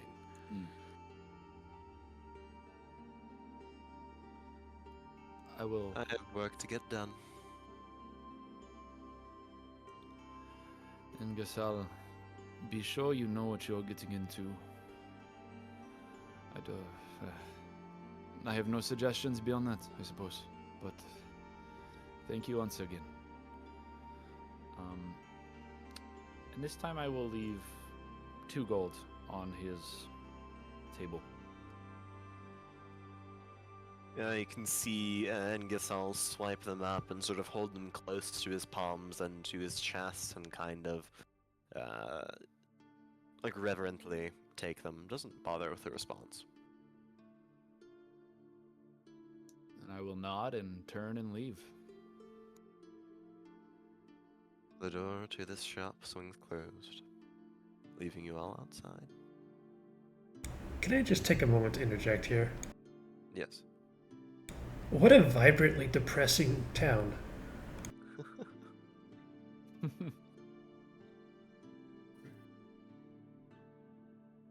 You're all finished then? I suppose so.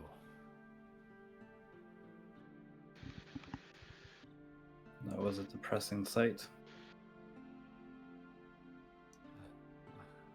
Well, I am somewhat bolstered by the fact that Reed has not been dissuaded by his path at all. I am only dissuaded by his company. He should be out being his true self, not in a cage. But do you see it, Reed? Finding that stone, is that his true self? His I true still- self is whatever he wants. It seems all he wants is to stay locked in there or have the stone in his possession. Then he will have to kill one of himself. In any case, I was hoping to find more answers than I did. The question on my mind is still whether he is simply cursed or mad, or if the stone had power over him. Because so far I see no thrall that what we have found has over us. No effects, it is just a rock. From what I heard, it was almost instant. They didn't, from the story that they told, they didn't even touch it. They just saw it. And then, Correct. like that. His life was changed by glancing at the stone.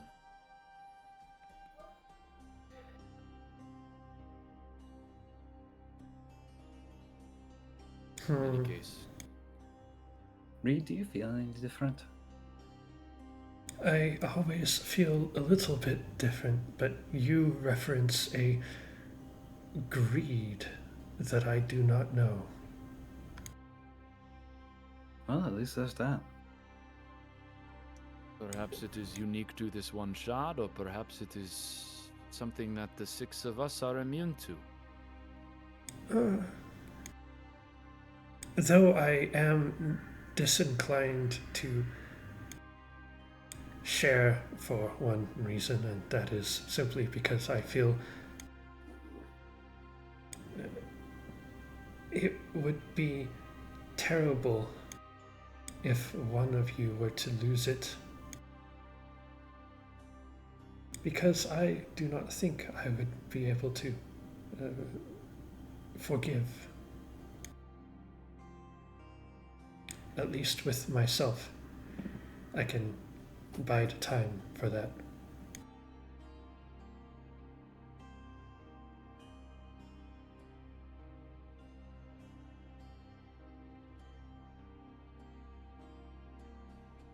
I see. Perhaps wherever the stone goes is never alone. 2 or more of us accompanying it. so that there's not one to blame.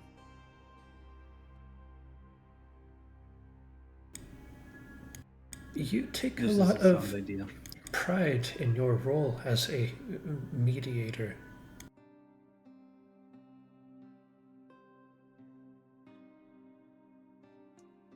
What do you mean?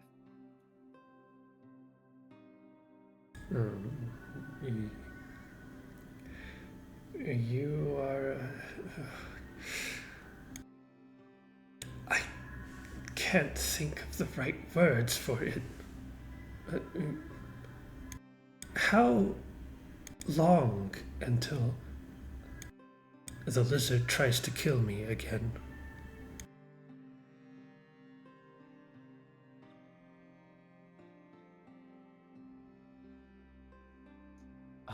I'll just look at Fushkra. Or is Fushkra gone? No, he's standing by the door of the shop. He doesn't reply.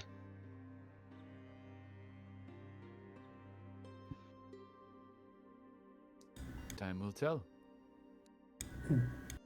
Do you think that your words can buy enough time?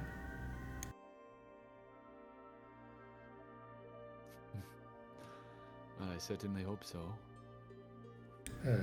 Then I certainly hope you are worth protecting.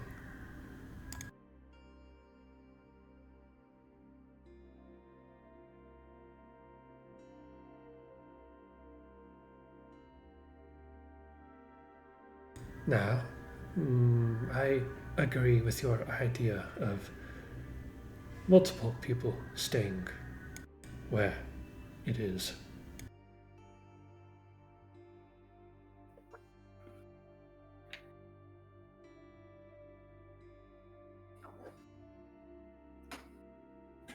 Then it shall be so.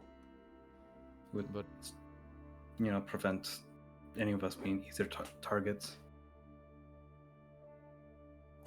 either way, I do not think any of us should separate this evening. Certainly not.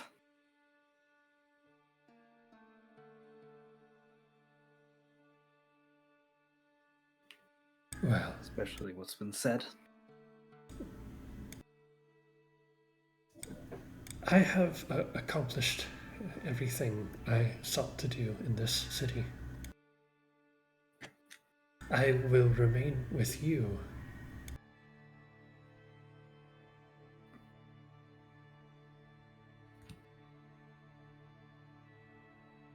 Where are you guys headed?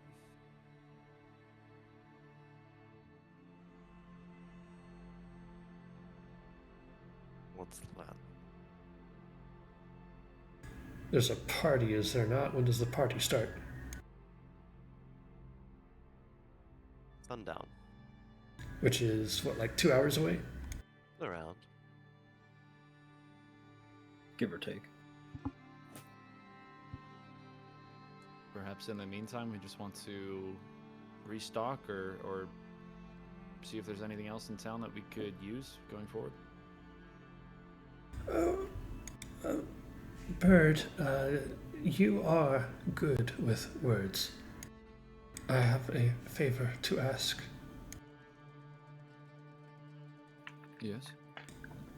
On our way here, we came across an Nubian that was hunting something.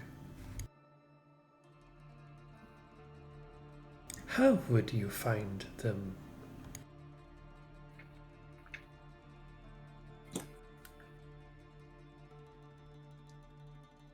Well, I suppose you could also find what he's hunting.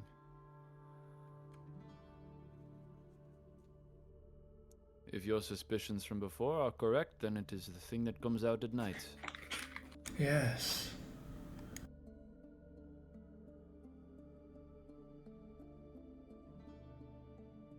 If he is not there, then I do not know where he would be.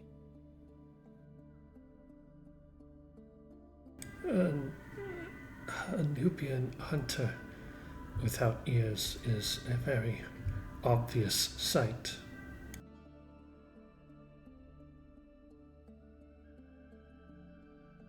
Sticks out almost as much as a knoll, huh? Hmm.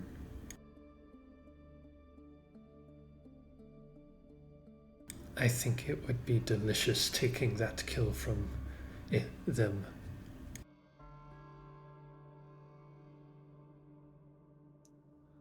I do think there are more pressing matters, but should the opportunity arise...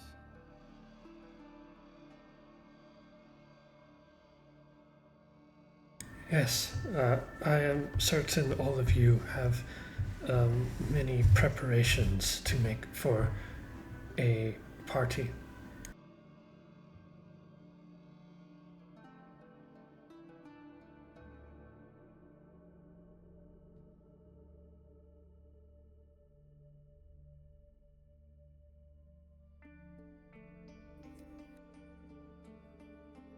All right, so what are we doing? Well, obviously, half the party is going to go shopping for dresses, and the other half is going to go and roll in mud. Only if they are within eyesight of Alright. each other. Imagine if it falls out of your pocket while you're rolling around muck and then Gone forever. gone forever. Falls No into one the gets it. sewers, gets No one gets it. taken to the sea by a crab, eaten by a fish, and found by an NPC named Withers. It's a neutral landing. Oh.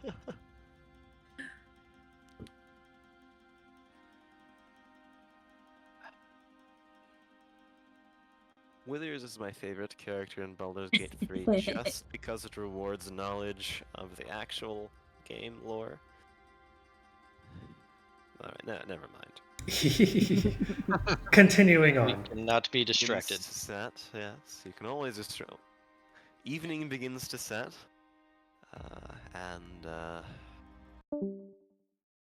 Huh? Music. Oh. Oh, I got panicked there for a second. We all immediately were like,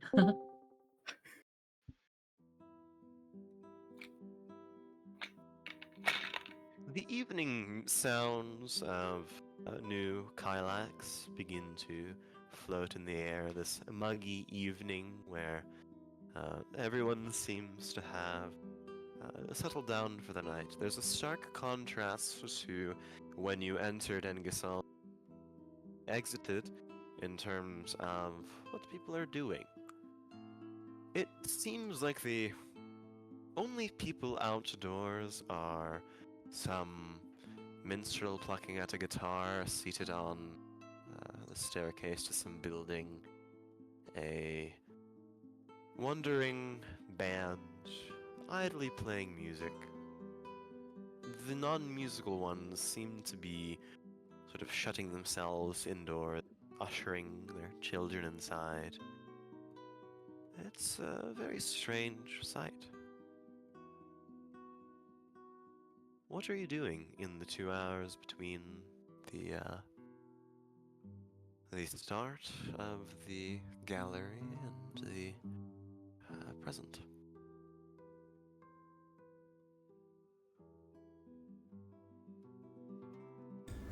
Reed's going to find a quiet spot where he'll not be bothered for a little bit. If there is someone in the party willing to follow him. You still have the stone, right? Yes. Okay. Then you have a shadow. I am going to take a look around to make sure we're not being actively monitored. Roll a perception check. 20. You had that prepared, didn't you? I simply know how to alphabetize my skill checks. I see. You, beyond Foshkra breathing down your neck, you don't seem to be watched. Quietly hand the stone to Foshkra.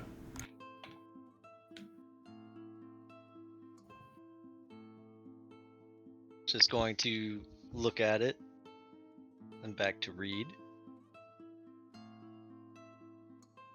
And slip it into, once again, just This time, tie it into the actual knot on his sash that holds it onto his waist.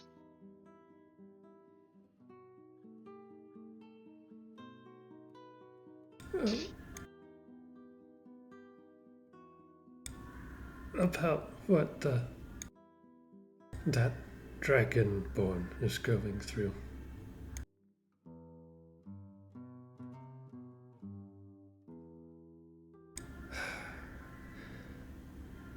I can think of no more depressing a fate. That stone that did this to him. I think the stones are each different. I know they are pieces of a whole.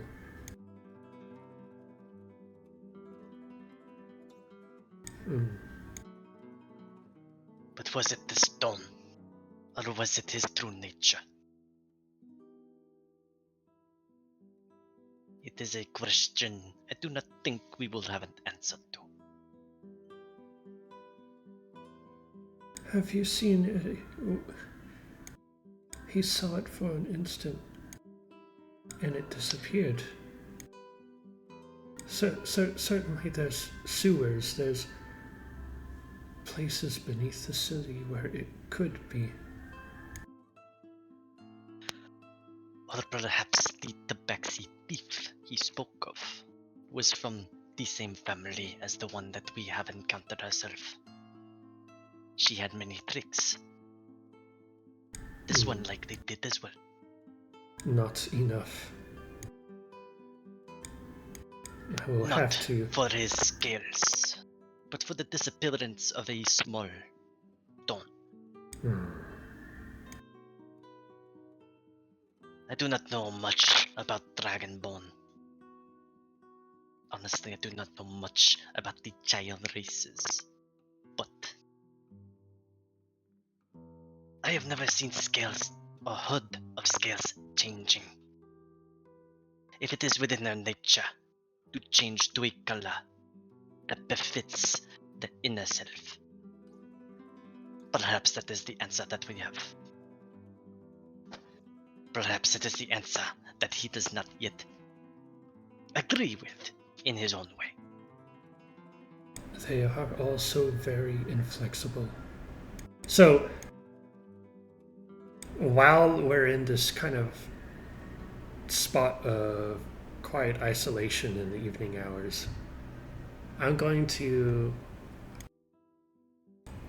close my eyes now that I don't need to guard myself constantly and focus on it's kind of the I don't know how to write, but I do know a language of emotion, the snarl and others, and I want to try to almost paint a picture in skywrite of the plight of this black dragonborn. Just emotion, runes, curves, and sharp spikes on the turn of the lives, and it doesn't really mean anything, but it doesn't have to mean something. I will ritually cast Skywrite and just use the air as a canvas as I meditate. Trace my fingers up above me and just kind of... Over the course of 10 or so minutes, the clouds faint above. You can see twist and change, kind of like, I imagine it to be the sand in one of those devices that just echoes certain sound frequencies through it. And Yes. edits the sand to its most natural configuration. This sort of strange pattern in the sky that has meaning, discernible features to it, but not thoughts that can be tangibly seen.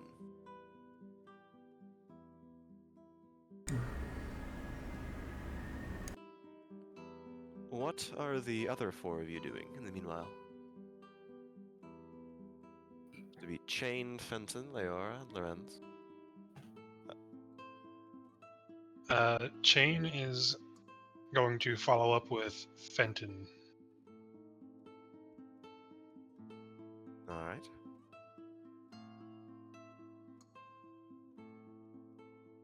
So he kind of like comes up alongside him, probably while they're walking, and just kind of what did he say? What did he want?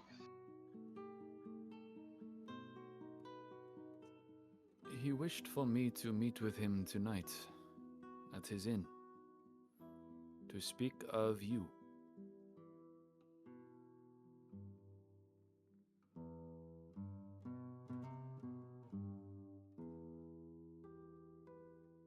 See Chain like just goes like, ugh, and like rubs his hands like down his eyes. Do you plan on going? Not unless you encourage me to. It would be a betrayal of your trust, I see. But perhaps you can tell me of him, or perhaps you can tell me of what he might say.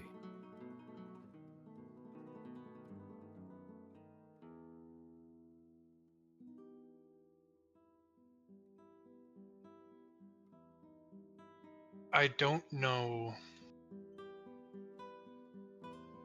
all of what he would try to tell you.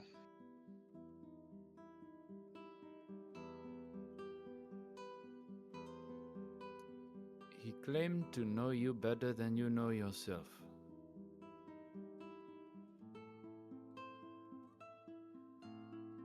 He's a damn fool is what he is. Con artist. Preying on the desperate for money.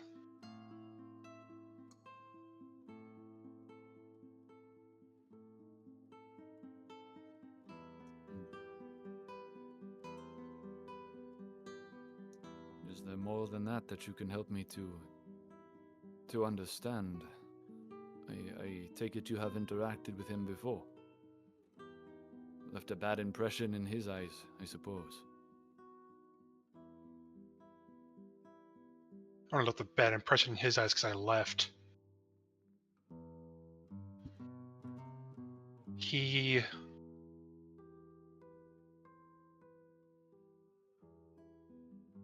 Do you know...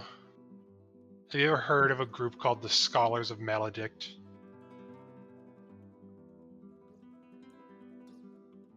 I am not familiar.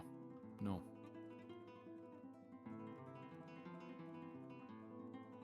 The Scholars of Maledict are a group whose main goal is finding a way to undo the curses done on the Kenku. So, mostly other Kenku. Oxlitni worked with my parents on trying to find a way to undo the curses.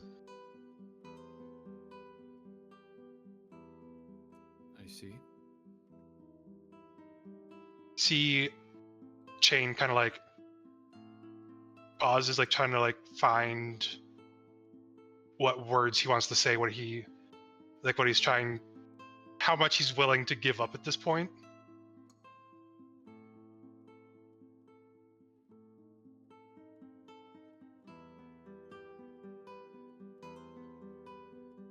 He's gonna say, look,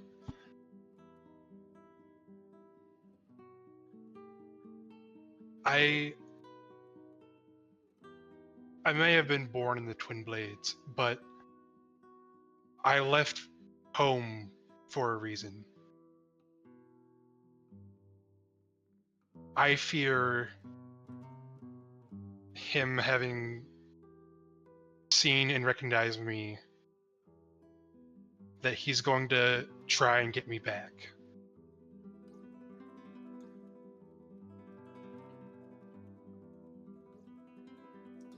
Then we have enemies aplenty to look out for. But Sinai, I will not betray you in this.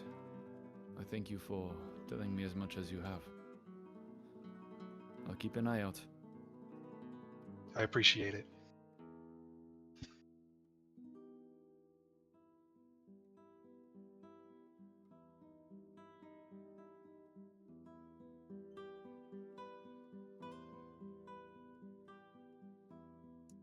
Alright.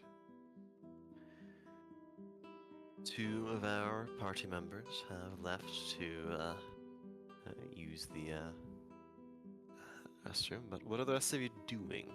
Leora, Lorenz, any preparations you'd like to make before the ceremony, this thing tonight? Well, as far as Lorenz goes, I do not think that he's really doing anything all that important as far as preparedness goes. He is just walking around, doing some window shopping, sightseeing, shuffling his cards in his hand idly.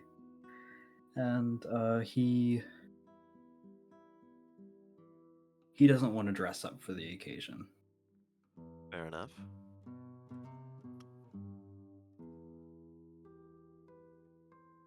I'd probably be walking around with Lorenz.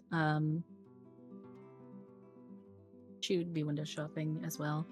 And then looking down and trying to see if she could get some of the stains out that she acquired from falling in the oily stuff.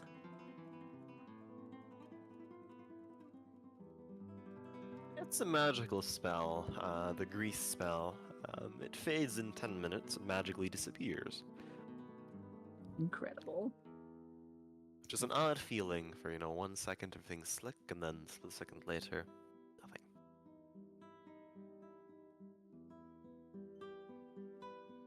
Alright. Are we all back? And are we all ready to head to a castle?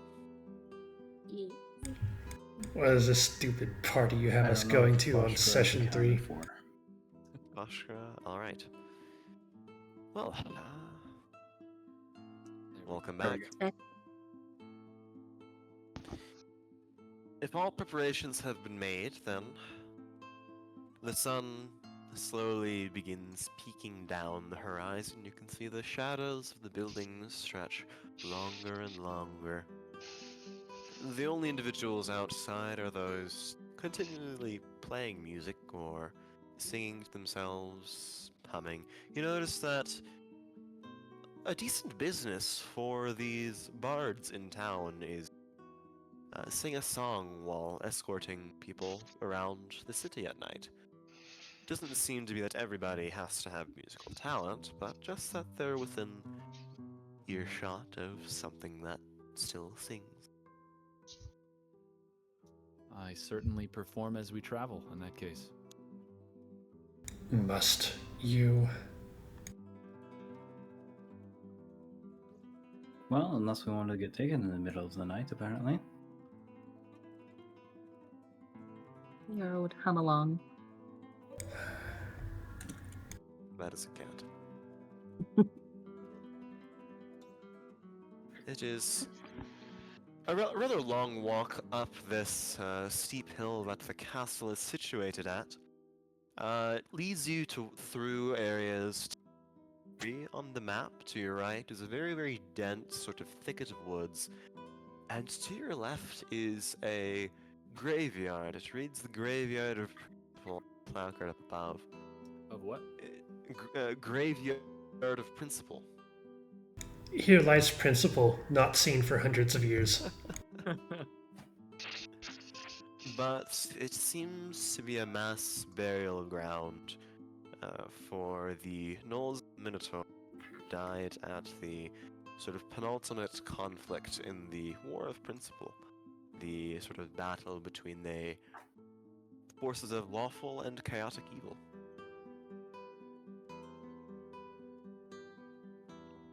I'll give it a sneer as I pass by.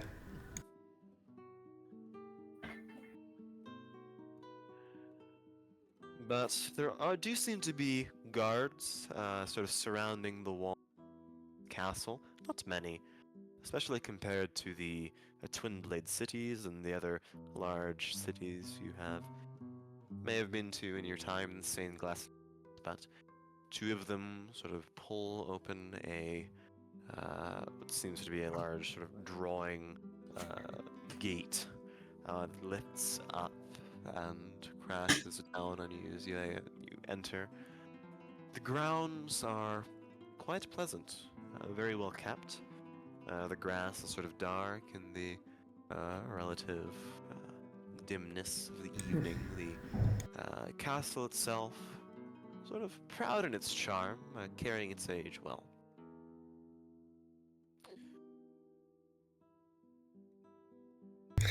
Let's get music on. I did like this evening tune. Very calming. It really just gave that sort of afternoon feel where everything's just kind of like coming to an end. But it's only the beginning. Oh, yep. Cheery medieval prudish music. Prudish music. Yes, indeed, there is music echoing through the halls of what seems to be a very, very sort of large entry chamber for this sort of courtyard. It seems deceptively large from the outside, situated on this hill. It's not a very large castle, you can tell.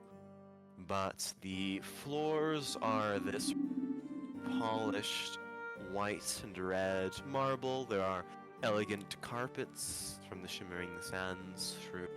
All around the floor there are numerous little alcoves as you push open the double doors to this sort of main chamber where there are dozens of individuals that seem to be clinking wine glasses, all dressed in relatively nice attire.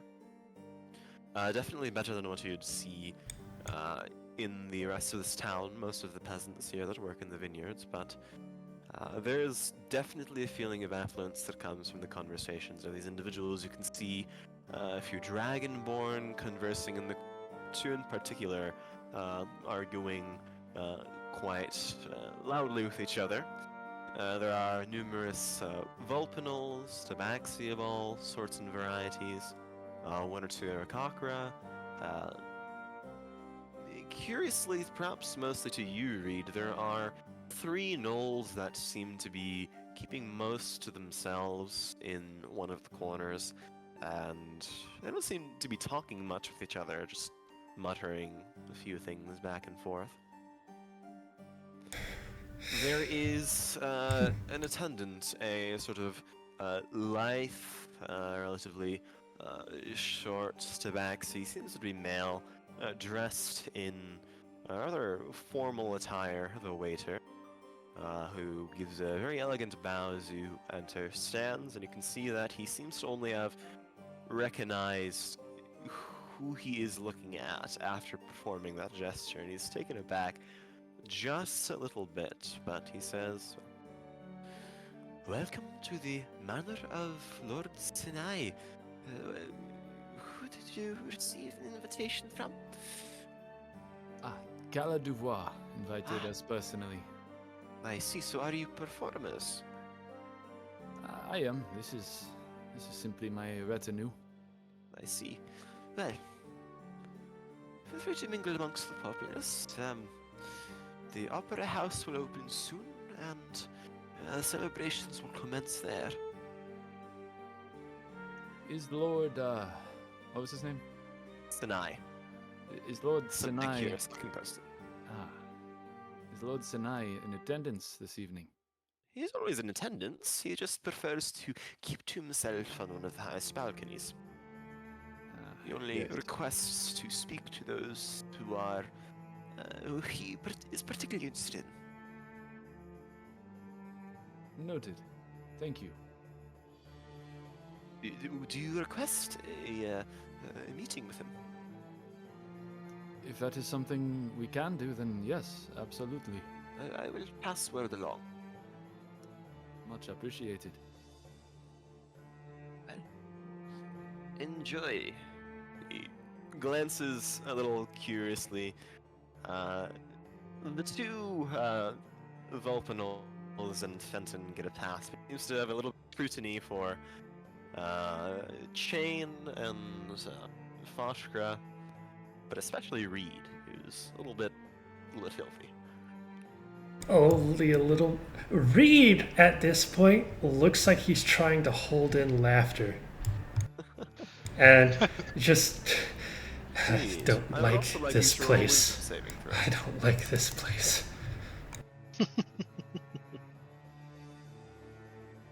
16. The meticulous nature of the interior of this manor, sort of cleaned, polished, unnatural to your mind, sort of beats against the confines of your skull, kind of like a migraine, sort of fighting to break free, but you're able to calm yourself down, take a few breaths, maintain control. I am going to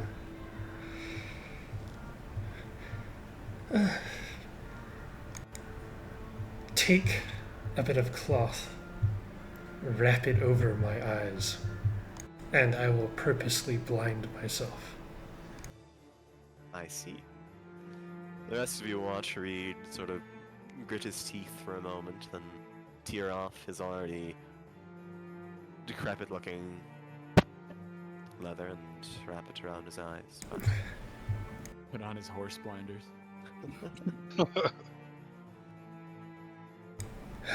The little cage that goes over, the little cloth that goes over the cage of birds so they sleep at night. Even But the yes. sound is disagreeable. Foshkra, you will let me know when there is something to kill.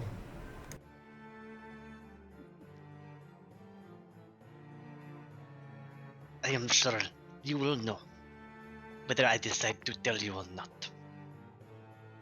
For when there is something to kill or something to fight, I am told I am not the most quiet of announcing my presence on the battlefield. That is why I will be following your sounds tonight. Please, both of you, if you feel that you need some fresh air, do announce it, and we can take you back outside. Are you saying the celebration will be entirely inside? How unnatural. There's Or always is there to be the bonfire or the fighting circle? I do not hear drums that announce the arrival of warriors. I encourage you to take in all that is of a new Kylax party. It's presumably very different than one from out in the sands.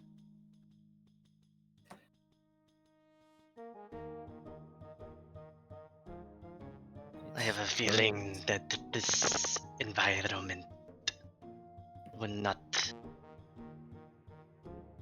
be akin to what I understand a celebration.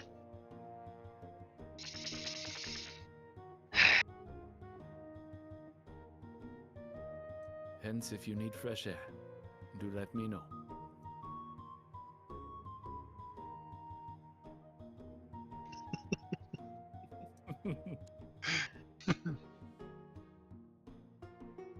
Well, at the very least, I do not think that anyone here in these. And he glances, like, looks around at other people that they can see attending.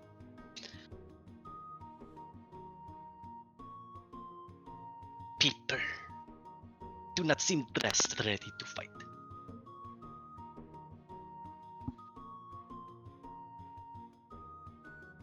I should hope not.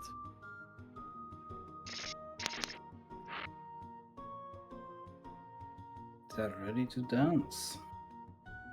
No, no. Oh, this is terrible. Reed, perhaps we shall make a circle in the yard. And I, invite any who wish to test their mettle against us. maybe. Lead me there. Are you feeling okay? I do Fenton. not do well in places like this. It makes me violent. Oh, all right. I shall find a place for a circle. Fenton, I will have you know, in an Ignan celebration, the circle is where those who would wish to level out the disagreements will meet each other. Then And at that perhaps- point, Yeah. Oh, I was gonna. Without really waiting to hear what Fenton has to say, Foshka's gonna start leading Reed, to find a spot where he can like uproot some grass and make like a dirt circle. You're actively creating destruction of property. They lasted 5 minutes inside a place of formal. Not okay. even. Not even. Not even. Okay. So Reed has completed his transformation into the blithe old hag of Anol as he uses his gnarled old quarterstaff as a walking stick to and a jabbing stick at any feet that he detects. There is absolutely sort of a spectacle of people watching this entire thing happen. They are fascinated. Not only is it a knoll and an Ignan, which few have ever seen in their life, but they seem to be having a horrible time. Wait until the fire So- to burn the circle starts. You're exiting the main parlor and basically setting up camp outside, right? Yeah, if they have like a Very pristinely kept grounds, yes. yeah, I'm sure they will be put to good ignorant purpose. Absolutely. So what specifically are you doing? Calling the guard. You guys still hear me? Yes, we can Yes. hear you now.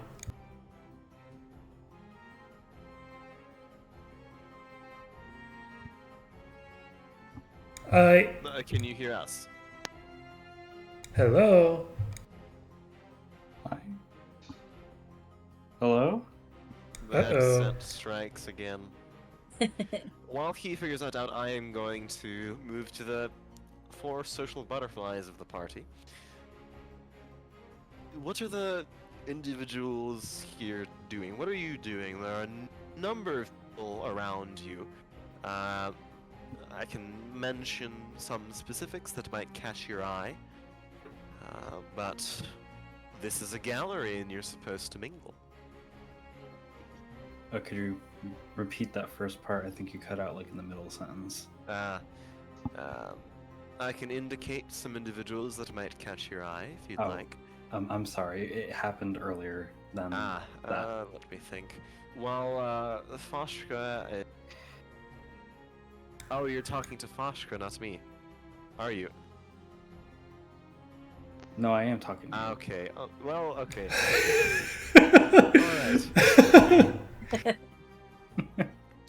Technical difficulty. Backtrack. While Foshka is figuring that out, the 4 of you are at a gala. You're here to mingle.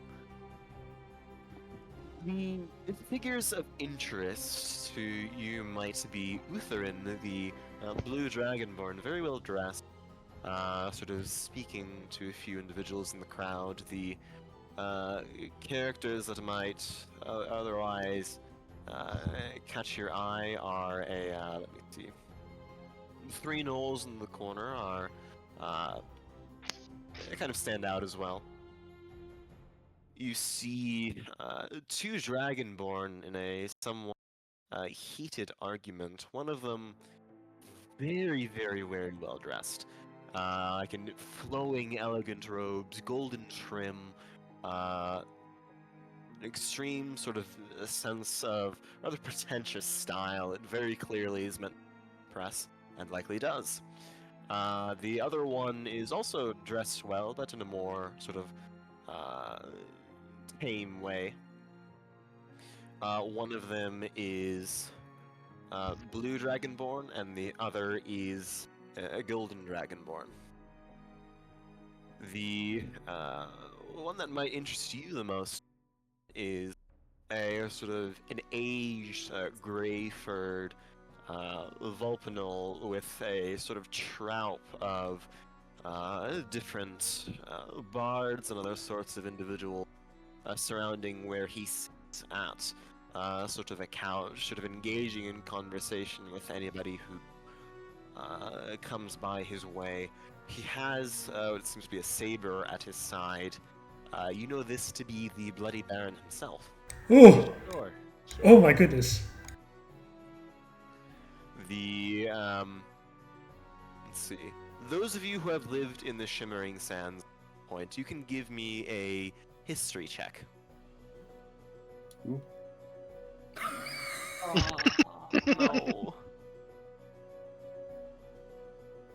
Nobody. Benson, you recognize this sort of haughty-looking, rather short, thin, blue dragonborn as Carrickson Vel, the preceptor of enthrallment of Lyceum Draconis.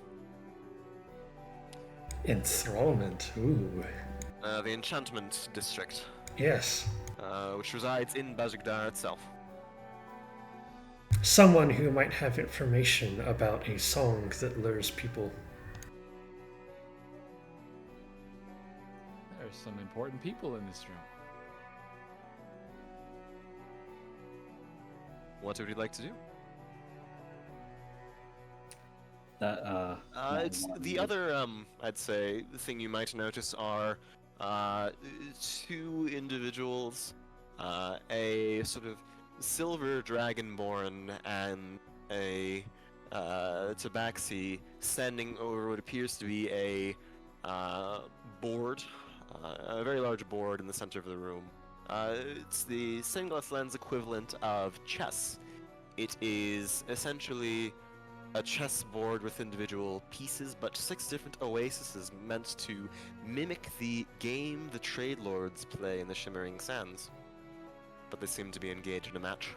I You- love it. What would you like to do? Well, I think that Lorenz is gonna wander off to that little board game. He's gonna be a little interested in that. The Silver Dragonborn seems to be winning, you can tell. They do engage in somewhat sort of polite conversation with each other, generally about the game as well as the current status of the Shimmering Sands. You can hear the dragon say something along the lines of, I bet Rose pulled another one of his games again. The other replies, well, it wouldn't be the first time, but I'm not sure this time. The Crossbloods took over Saya Capet, you know, they'd never been in the sands before. To which the other replies, well, I didn't expect that Tabaxi to take over the Aziz. It's quite bold. Nobody who's done that has survived today. Another one shrugs. Well, better her than Jarax, who lost control over Dranas. Lost control over Kalak. He still has over Dranas, but I'm curious about the new individual in the game. The Dragonborn replies, yeah. Mahas. Shrugs. Guess a new player. We'll see if he stays for long. And they continue moving their pieces about.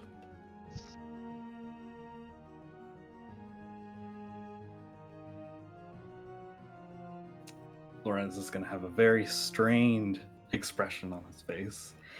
He's going to take a few steps back and remerge with the group, staying very close to them. What are the rest of you up to? I think right before Foshkra even broke off, he walks away, and I'll just kind of look at the group. I believe Foshkra just challenged me to a duel. Huh.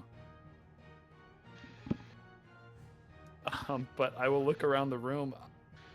I would like to approach Karaxan?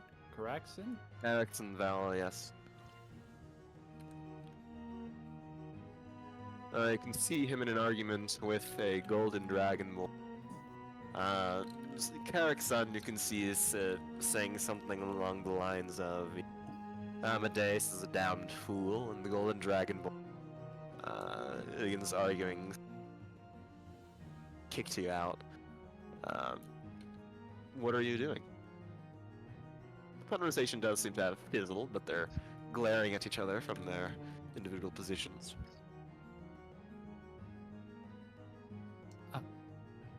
Forgive me if I am intruding. Karaxan. No, I'm not forgiving you.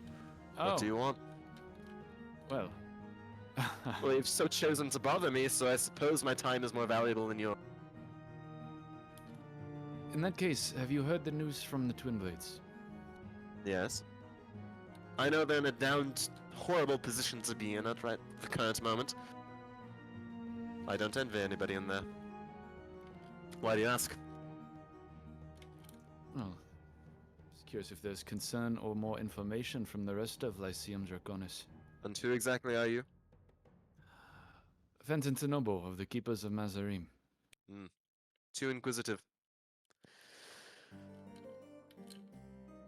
What are you doing all the way from Bazigdar? Tonight performing, it seems. Ah! So the allure this town has brought you in as well. I've been here multiple times before, and you're in for a good treat. Ah, yes. I consider this a vacation of sorts. When one can teleport, the trivialities of travel don't really matter to me. I suppose they don't. You are currently out of your year of erudition, aren't you? Yes, freshly so. What do you think of Lyceum Draconis? What about our story? Well, I'm mostly intrigued with the current changes.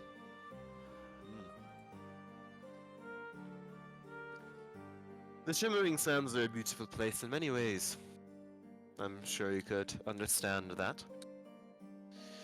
But it is not one for the individuals who are afraid of a turbulent life, or not powerful enough to assure their own stability. I'm sure you got that impression. Definitely, yes. I would say You- so. To want my personal opinion, the only way to lose the game is by playing it in the first place, but you have Rose, who thinks he's so prim and proper and can control the whole damned world if he wants to. All the ripple effects of the people he's wronged coming back at him. And you can see that threatening him at the moment. Even though he controls Bajikdara, I don't think he'll do so for very much longer anymore. Perhaps not, but that is the game, isn't it? That is. And somehow it seems more stable than New Kylax today. I would agree with you. At least that is constant in its turmoil, but New Kylax, well, has yet faced the challenges of time. I do think it is an untenable balance. It only survives based on pure circumstance, if you ask me. It does not fight for itself, it simply exists. I wouldn't Now, it disagree. enjoys it quite enjoys its existence, but may not for very long. Perhaps not, but that is why we celebrate tonight, I suppose. I will look forward to your performance, and I will check in with whatever keeper is assigned to you to see if their standards are following basis. Well, I do hope to impress. If You better do. I might inquire on one more topic. The Cabal. I'm unfamiliar, but the name abounds recently. I believe we are done speaking, and if you are wise at all, you would fail to speak of that further. He turns around.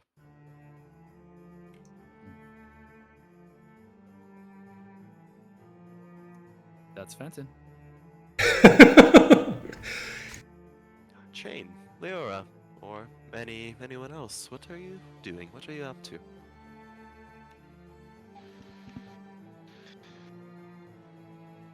I'm just gonna You don't say, have to.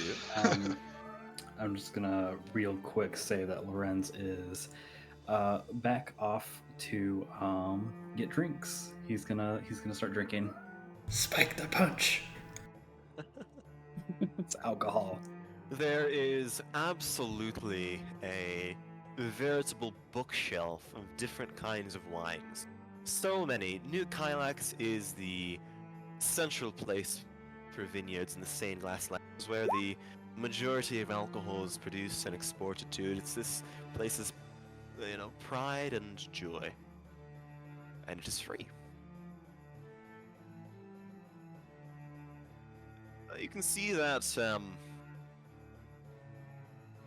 many people are just stopping by, trying a certain kind, belittling the bartender and asking for that kind of thing.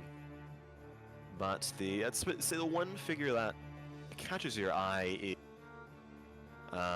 is an Anubian, sort of hunched in the corner, over one drink, kind of not really paying attention to the celebrations, just seems to be waiting, occasionally watching Abasi. He seems to be enjoying a beverage. First things first, Lorenz is gonna order a drink for himself, and he's going to say that, give me something strong. The bartender, you can see also Tabaxi, but more aged, gives a roll of his eyes that indicates he's heard that so many times tonight already, and brings a bottle of Gibraltar Reserve whiskey out from the bottom of the counter and pours it. That bad? I don't know yet. It feels bad. I'm not referring to the drink. It's a good drink. I'm referring to everything else. Everything else right now is fantastic. It's great. Something that I heard wasn't all that great. Such as?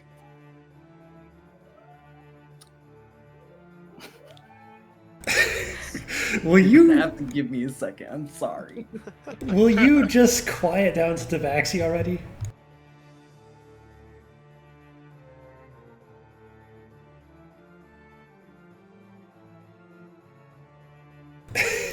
But all I'm saying is beware who you challenge to a duel here. It's not a duel. It's a spar. It's not to the Well, death. that is fair. That is fair. Just be safe and prepare your next character sheet. Roll 3d6.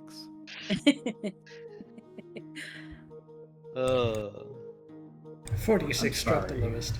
I'm trying so hard to stay in character, and my cat is just meowing. Don't worry. How many Look. pictures does he owe us? You're speaking to Baxi right now. Right. Okay, let's see if I can do this.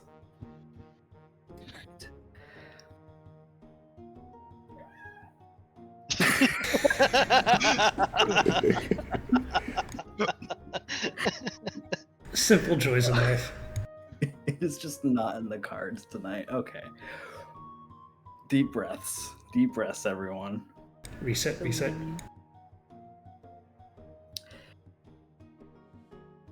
usually it's rather something that I wouldn't talk about. I heard that Sworn? Oh, good. one of the traitor in Calla was recently overthrown. Hmm. Well, And it's part of my job to be sworn to secrets, so you can tell whatever you want. I've heard too many in my life. well, I'd rather not burden you with more secrets than reasonably you should be allowed to handle. But basically, I knew the person who is now the current trade lord of Calla, and I'm very concerned. That's Concerned pretty for much whom? the whole. Mostly myself. Hmm. We've let's just say we've gotten off of the wrong foot for basically my entire life. Well, rest assured that there are no trade lords here tonight. They're quite betrothed to their own individual town. It's the one thing I can give them credit for.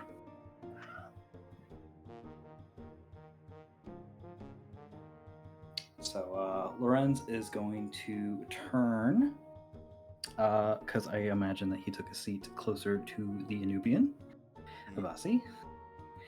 And while he takes a sip of his drink, he is going to make a conversation with him. He's going to ask,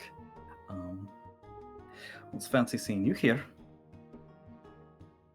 Yes, what a coincidence. Did you find what you were looking for? In a way, I am pursuing a lead. So, Have you? well, we're just passing by. Hmm. So far, we've heard numerous tales of people disappearing in the night. Unless you are nearby someone who's singing a song, everyone appears to be scared of going out at night. And all of it seems a little odd. Ask yourself that. It's not strange a creature that thrives in music would be afraid of silence.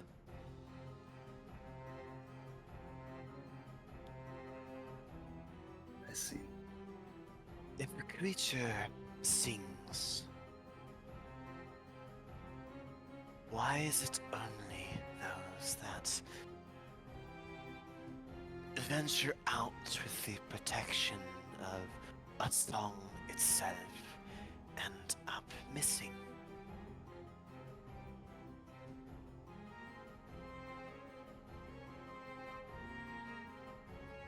Wait, I don't follow. You That don't. which I hunt sings. Why are those afraid of silence? Pardon me. Why are those that surround themselves with then inured to it?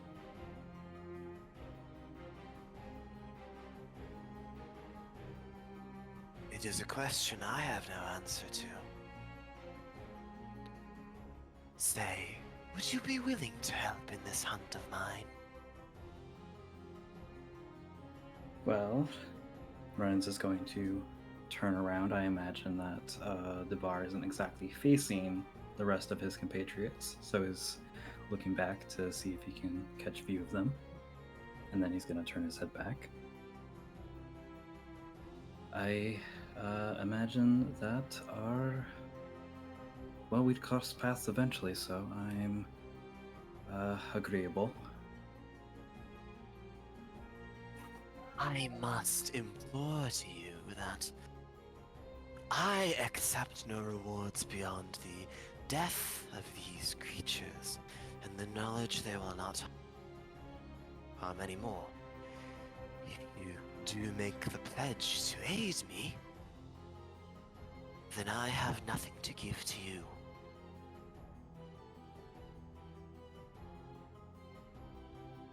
Beyond don't- information, I suppose. I could use the information.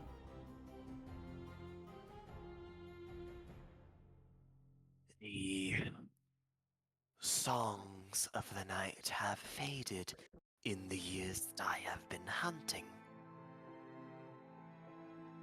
There are fewer and fewer of them. I am near my goal, but that means the ones that still live are slightly more crafty, more intelligent. I do not wish to speak more, but I would ask yourself, what do the individuals around you each day think? What do they fear when there are no sounds and they are left? You see, the spirit is a tangible thing. Bones are difficult to break. But the mind, it is a vulnerable thing. Without defense and without recourse as to that which eats at it from within. The ones that are more susceptible to these songs have little grounding as to who they are in the first place. I will aid you in your individual hunt by granting you one defense. Remember who you yourself are. Do you know that answer, Lorenz? I know who I am. Then I would keep it close to your chest.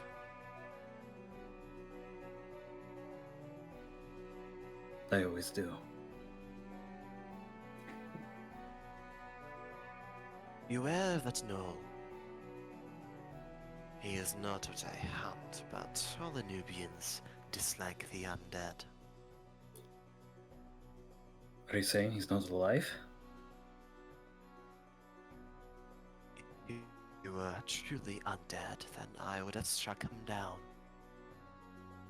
But do not think for a moment I will hesitate if he embraces the deathly side of his tenuously living existence.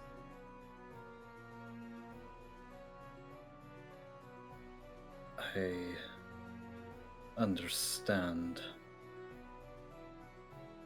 I doubt you do, Lorenz, but I pray to Anubis that you never will. I'll pray too. He's gonna take another sip of his drink.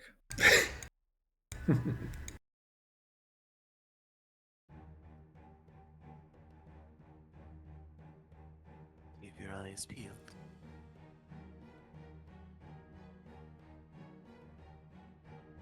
I will.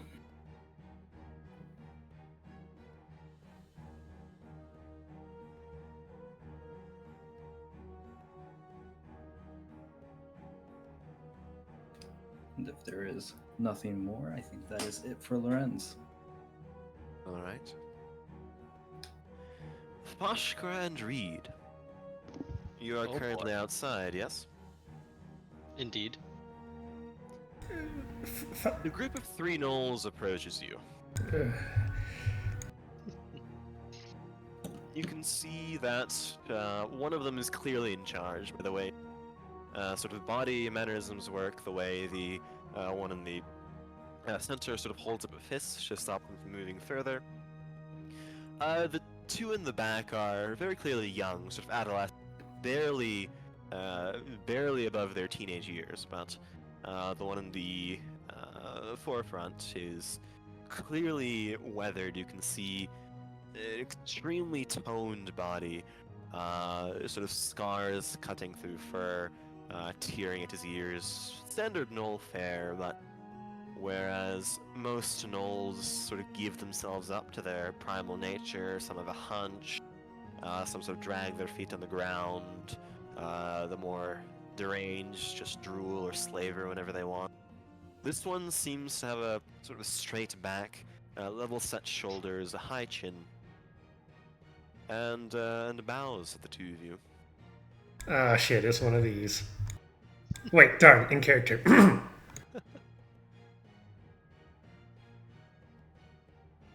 Psst, I'm still blind. The Read. festivities do not treat you well, I take it. The what they call a celebration is not something that I recognize. So I came out here to perhaps share a little Ignan celebration. And I gesture to the what is currently forming up to be the circle. Some singed grass making the barrier, and some And- dirt spots. What does such a celebration entail? Is this him asking or you asking? Him asking. Ah. The gnoll. This is the circle where Ignan and Ignan will put strength and fire against each other. For differences to be fought out, and blood to be shed upon the sand. Since there is no sand, then I shall substitute with the dirt. I see. And of you, Noel? Who's speaking? Alda Frostnum.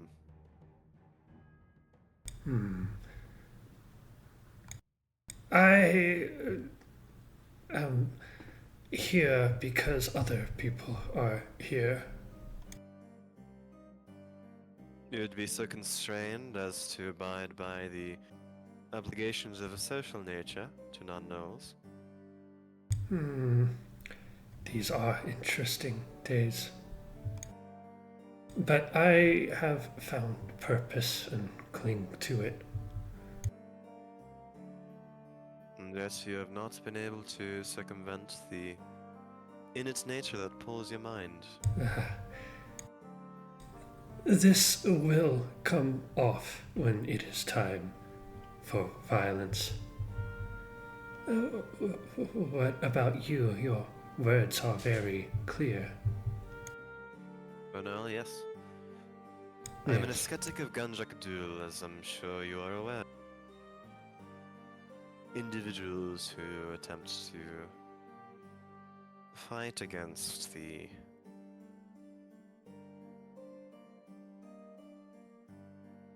eccentricities of an old mind.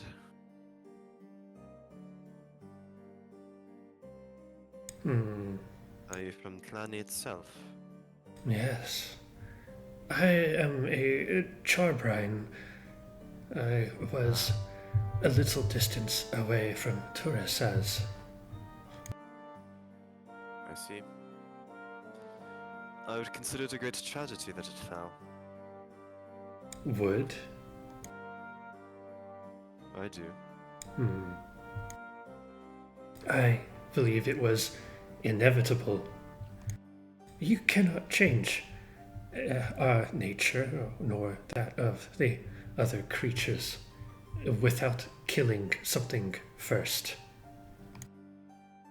It is a difficult thing to kill the beast inside of you, I understand.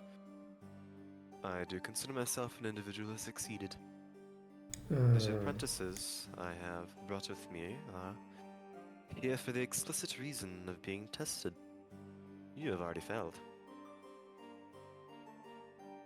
My challenges are in a different direction, my purpose in a different direction. I do not fight against myself.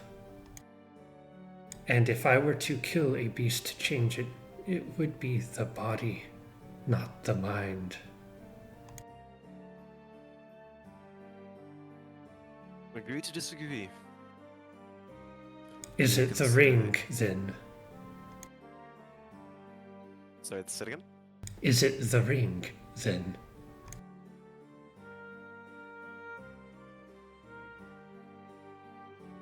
Without looking at any of them, the Reed, still blind, is just gonna kind of like start smiling a little bit.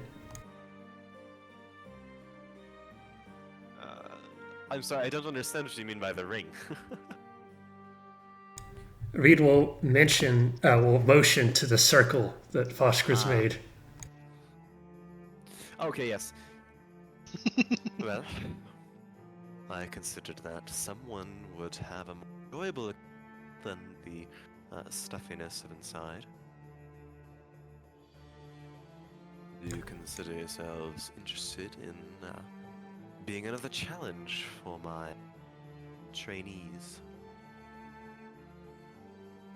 If they wish to step into the ring, then I welcome all. Indulge in Ignan celebration, but observe the rules of Ignan. State them.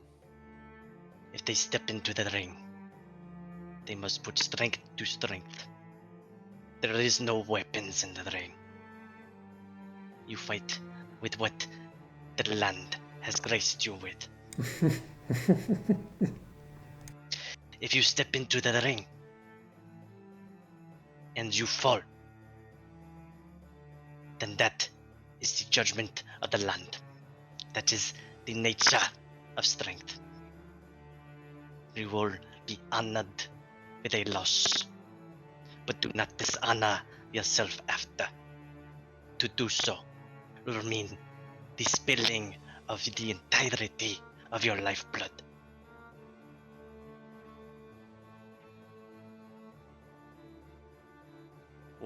Must one enter the ring of their own volition?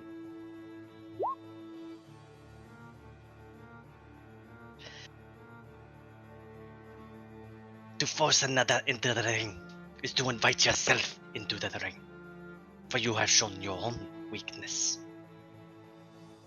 And Ignan do not abide the weak.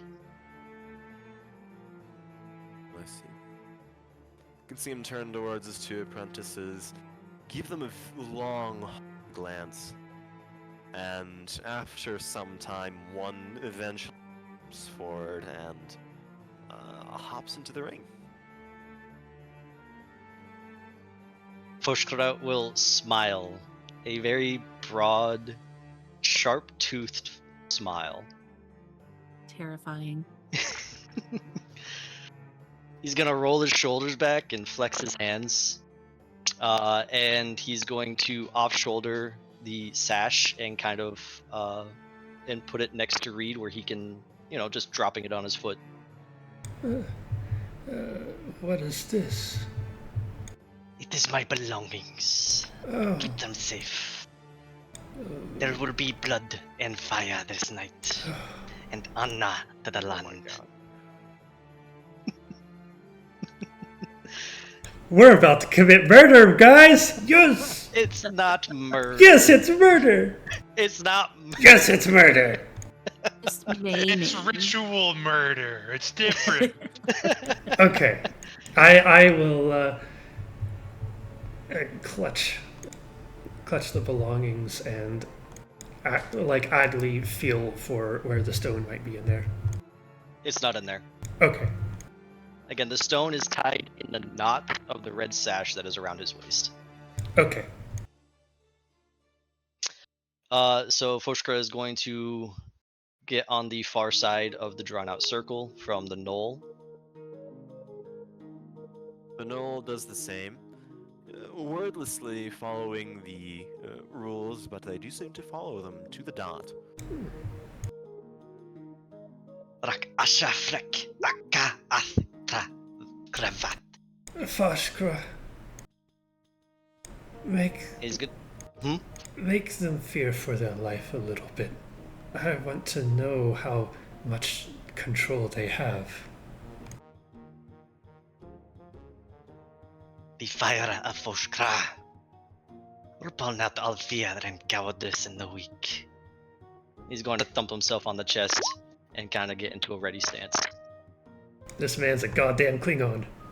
You can see the sort of young Knoll, sort of eyes trained on you, sort of take up a stance. They wield no weapons, you can see. Sort of the rather simple clothes on their forms give the appearance of individuals who attempt to give up as much as they can and rely on their own resources. But it's interesting to see. They do definitely respect your customs, and I would like you to roll initiative. Ooh.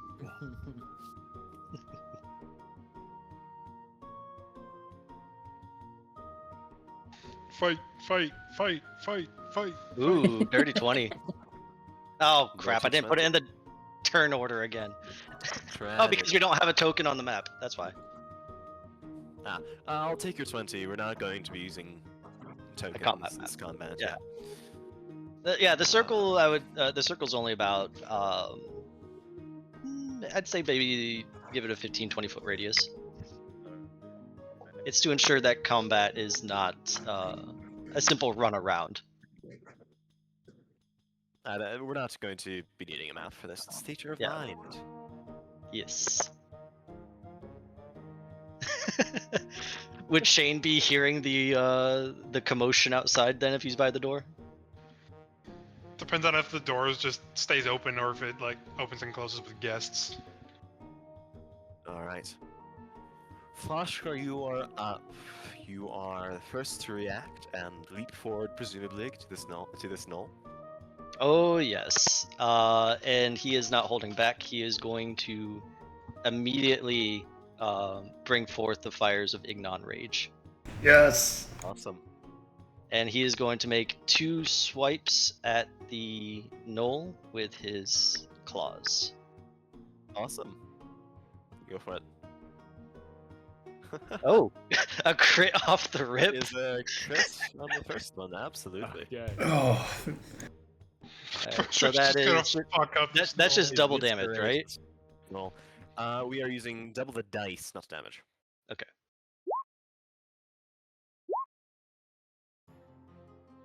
So Ouch. so 9 plus 5. so 14, and here comes the second swipe. Ooh. Then 8 will miss. Okay. So coming just like lunges forward, flames ignite, claws grow out longer, and he just like comes in with a big ol' like right hook off the rip. I can see it sort of slash across this knoll's chest. There is sort of a growl in pain, but it quickly ducks back and rather deftly evades the second blow. And this Those are and Foshkar just as flavor, he's got again, if Reed had his blindfold off, he would see Foshkar probably smiling for the first time. The knoll takes 2 steps, side steps around you so that you are closer to the edge of this circle. You can see sort of brings its hands to its chest, begins muttering something, entering some sort of trance. You can see it begin to move faster with more tranquility, more focus, and is going to make 1 attack against you. Okay, That's going to be 19 to hit. that does hit. That does hit. So that is going to be. Let me see.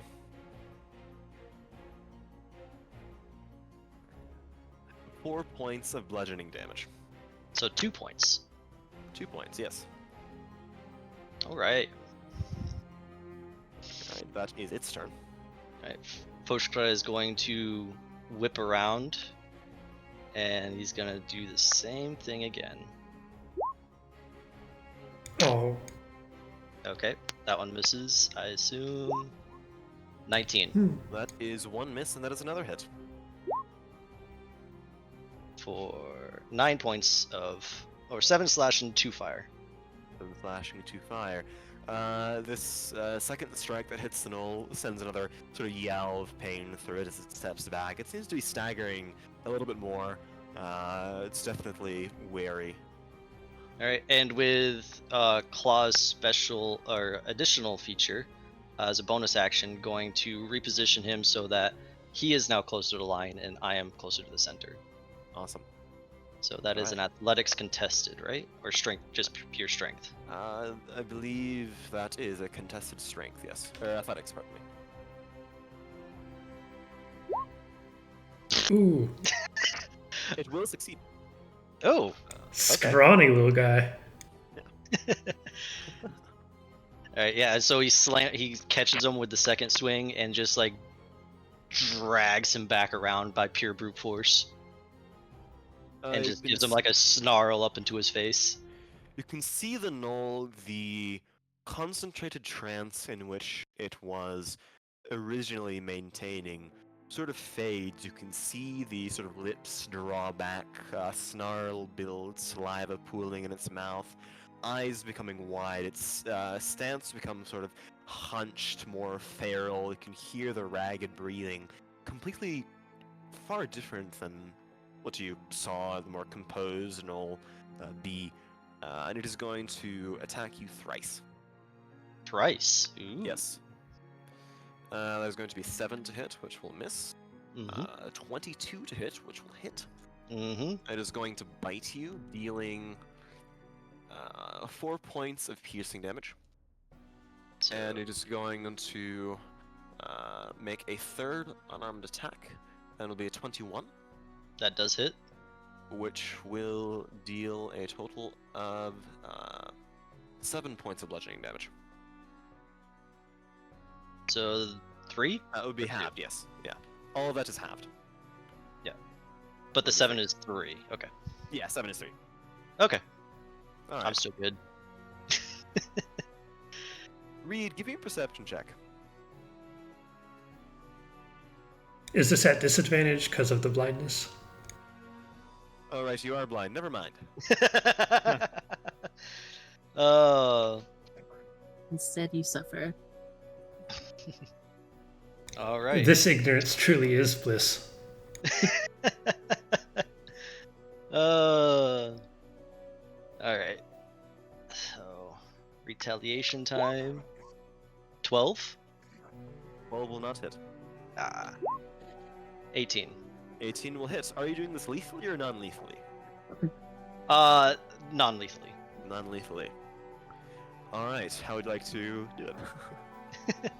So getting hit those 2 times and dodging the third, I imagine his braids and whatnot just all over the place as they move around the circle. Foshtra is going to, after getting bit, he's going to grab the knoll around the head, and with this roar, and just slam his head straight into the dirt. You can hear sort of a dull thud on the ground as the knoll's head makes contact and the body goes limp, still breathing but knocked unconscious. And Foshkar is then going to stand up, just heaving, flexing. He's going to look at the other young knoll and move to the other side of the ring. You can see the older one sort of give a motion of his hand. The other knoll frowns and gives a mention along the. But he has already fought, which is not to be fair. Yeah, you cut off there for a bit, Phil. Oh, the other knoll will say something along the lines of, but you have already fought. You are injured, which is not to be fair. Fear not for my health. Come, enter the circle. Prove your strength. Very well. Reed's having a hard time containing himself. You can see the other apprentice sort of step down, ready himself. I'd say your rage is still going. Okay. Actually, no, it isn't because you haven't been attacked in more than 6 seconds, so That has is faded. But you are welcome to rekindle it, whatever you like. same initiative. Reroll it since it is a different opponent in many Very ways. well. Yeesh. Okay. You got See, this. this one is far faster, far more lithe than the previous one. And we'll go Okay. first. Very well. The second null again re-enter. Same trance that the first now unconscious null, who I assume has been lifted out of the circle at this point. And will essentially dash forward and sort of kick around twice and try to kick you right in the chest, trying to sort of knock you back slightly before falling down and driving an elbow into your side. Okay. So that is going to be a 20 non-natural to hit, Yep, that hits. and that is going to deal 8 points of bludgeoning damage to you. Okay. I would like you to roll a Constitution saving throw. Ooh, Give me 1 second. 1, 2. this one's better trained. Constitution. Dice, don't fail me now. 13. As this null essentially just double kicks your chest, it is located in the precise second that your heart makes a beat, and it sort of causes a flutter there. Current round. Sorry. It is going to take a second attack against you at advantage since you are stunned. Okay. Yeah, you cut off when you said stunned, so I wasn't sure what you Yes. But specifically Just only the say word stunned. And that is going to be a 15 to hit. That just hits. That just hits, okay. That will deal to you another 5 points of bludgeoning damage. Okay. At that second blow, solidly hit, the Knoll would probably hear like a crack or something. You are stunned for the next round. You can see the Knoll sort of take a slow, deep breath, kind of step back, look to its mentor for guidance, and just say something along the lines of, I told you it would not be fair. Would you like to make an attack against me? I can respond even though I'm stunned. It waits for the round. It's not doing anything. It's taking the dodge action. Okay.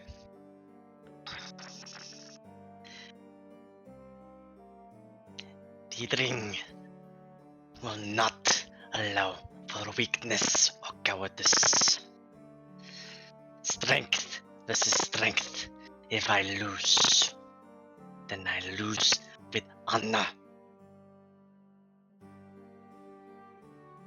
Very well.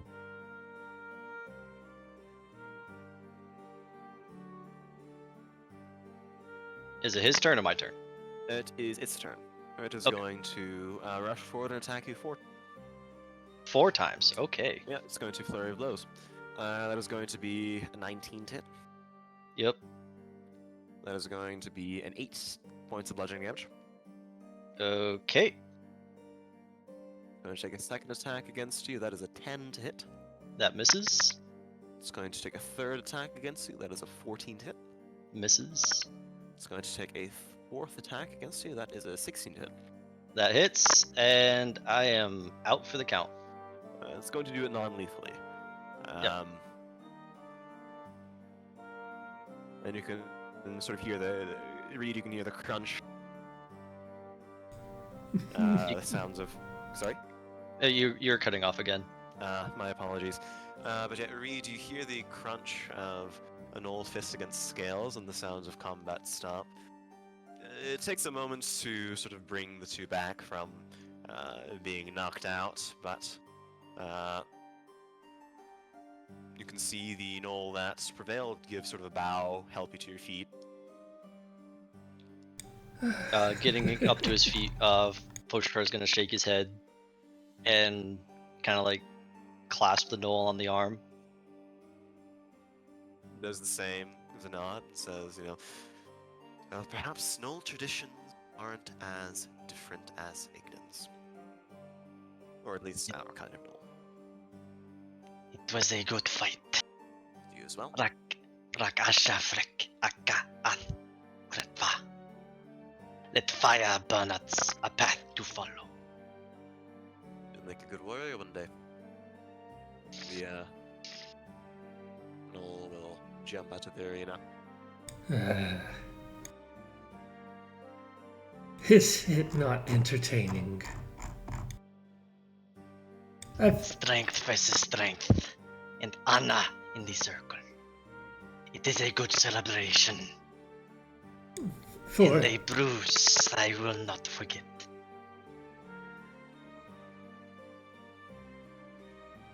I'm gonna look at the mentor. In the years Oh, sorry. Go ahead. In the years I spent in Trisaz, I do not believe I have met Nos that fought as well in barehandedness as these two do. We seek to absolve ourselves of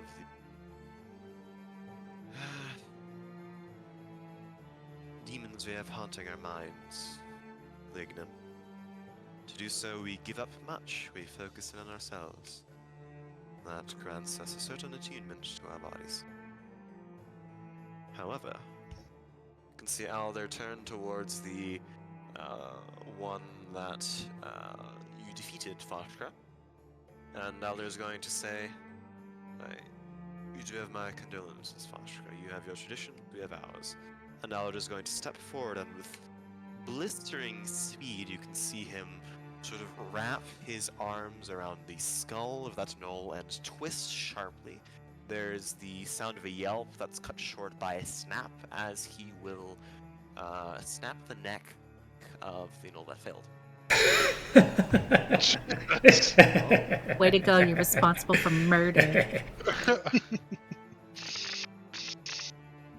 You can see Alder pick up the dead body of that knoll, kind of sling it around his shoulders and say, I urge you not to interpret that as us culling the weak.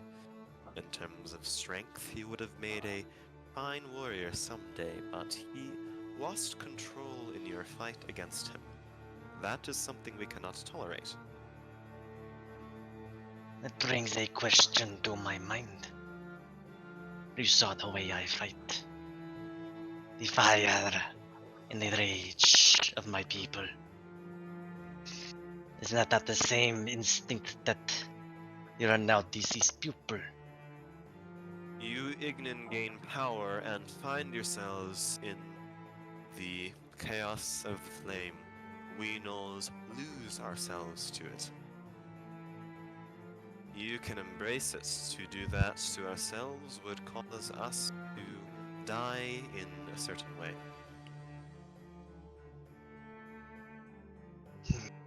Then I will consider it a pity for an honorable opponent to have fallen before they could truly enter the circle with their own strength.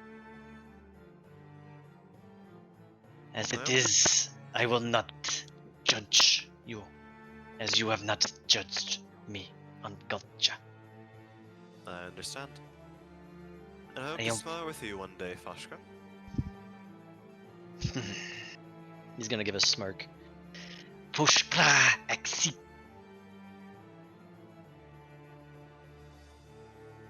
You, Reed. I encourage you to think about what you've seen. I'm sure you have your thoughts. I'm certain I have not seen anything. I see. If So long as you... Go on. If I ever complete my purpose, maybe I will sate some curiosities by finding your kind. But I do not have the time for distractions. I see. It is an individual choice to pursue the line we do. I do not fault you for choosing against it, but if you do decide to wander a different path, then I will be in contact. That would be killing the only half of me that is left. Much must be sacrificed for certain things. But I must get rid of this body before the celebrations begin. Music is a test of emotion. One has failed the test of strength. I still have one more apprentice, I have hope. He turns and stalks away.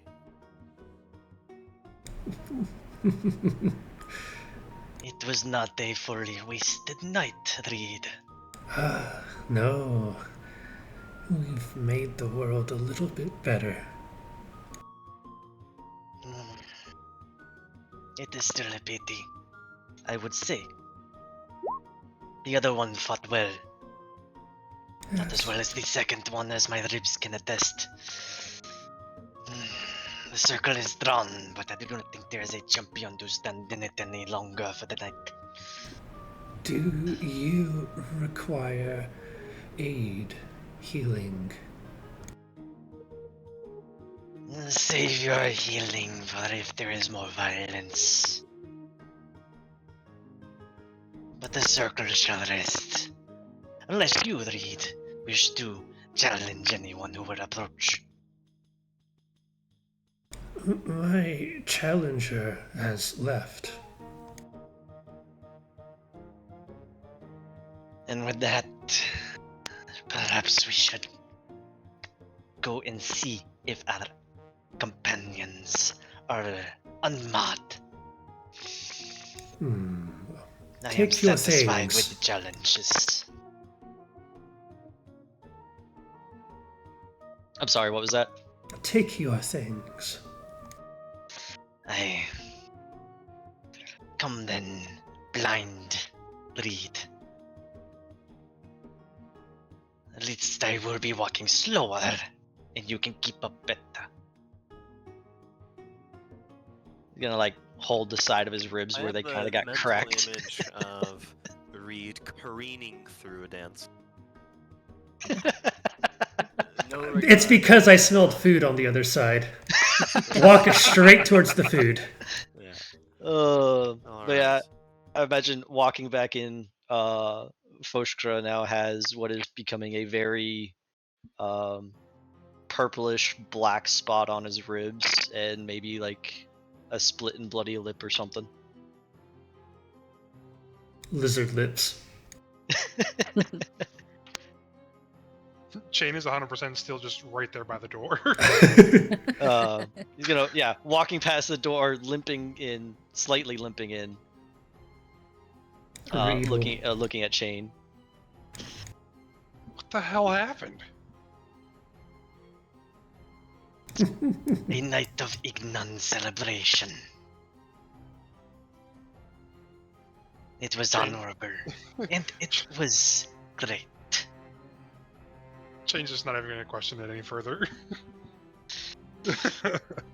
Where are our companions? I hope they did not have a bit of sparring without us.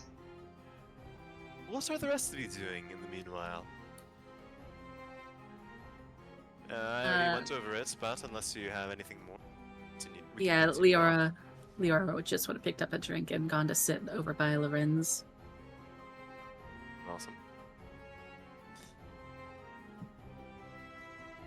At this point, the head butler of this social one that sort of gestured you in, sort of gives an announcement to the crowd. You can see him point a wand to his throat, and his voice echoes out throughout this gathering. Come all! The opera hall is prepared and ready for the. Oh my god! I cut out again. And ready for the night's ceremonies. The doors shall be opened. Take your seats. And there's sort of a flock of people that surge towards the doors that slide open to an ancillary chamber, inside of which is a sort of rather dimly lit, velvet-colored, velvet-floored, sort of emporium, a little opera hall with numerous seats. It's very, very. So you can see everything is gold trimmed. There are individual balconies, lofts up above. For the more wealthy of guests to be seated at, you can see Carrick-san and the Bloody Baron all have their own little chambers, so they don't mingle with the rest of the rabble. But the 6 of you, unfortunately, aren't quite at that level yet. Who is entering? Are all of you? Is anyone I'd- not following suit? I would imagine if Foshkra met up with the rest of them, he'd stick with them from this point on. All right. Are you roughly finding seats next to each other? Yeah. I'd say so. That was the plan. There's obviously got to be 6 seats next to each other. Absolutely. If not, I'm sure the Knoll and the Ignon could clear out an extra few seats. Yeah, I'm sure they can. Oh, Let's see.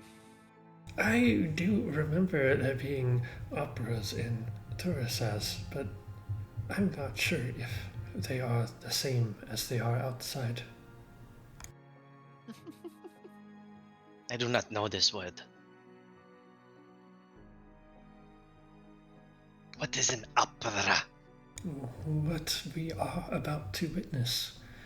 We will be quiet, and someone else will sing.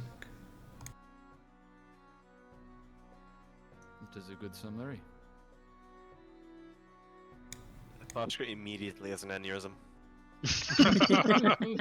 Look, Foshkra is one of the quietest people, except for when there's fighting to be done. If I look up, can I spot Lord Sinai? Roll a perception check. About to fly straight in. No, it seems that some of the lofts are positioned so that you explicitly cannot see what is behind them. You do see the motions of, butlers bringing wine, bringing drinks up to individual pavilions, but don't seem to see anything particular. Can Chain see if he can see, keep an eye where that blue dragonborn, Uthrin? yes, Uthrin. She seems to be seated in the front of the general crowd of people on the same level. But she seems to be settling down and looking forward to the nice entertainment. Make sure she's not fucking up to anything. Suspicious burb. Right. I thought that was the other bird. Suspicious. No panic, it's just music. I always look gonna out get every me. single time. What the fuck is going on? I have to make sure I didn't disconnect. Who's gone? Who's gone?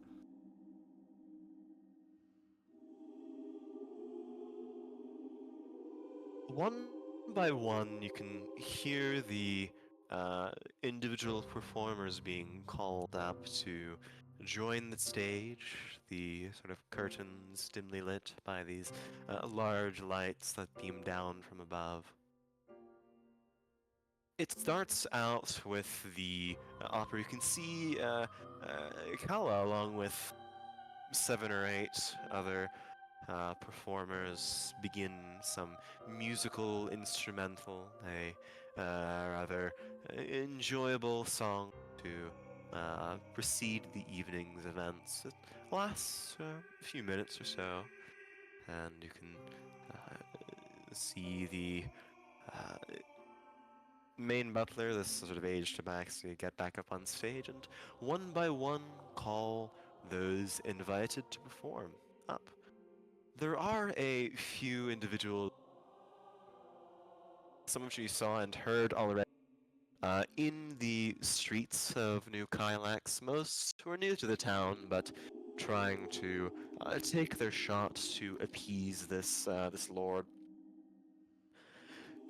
All different kinds of performances, most vocal, singing some song, some ballad, some sort of tune, but there are a few individuals who play instruments. It's well known that the Lord favors the violins or string instruments, and that seems to be the majority of what is played. Fenton, you have been invited to stage. Would you like to perform anything? Why, yes, I would.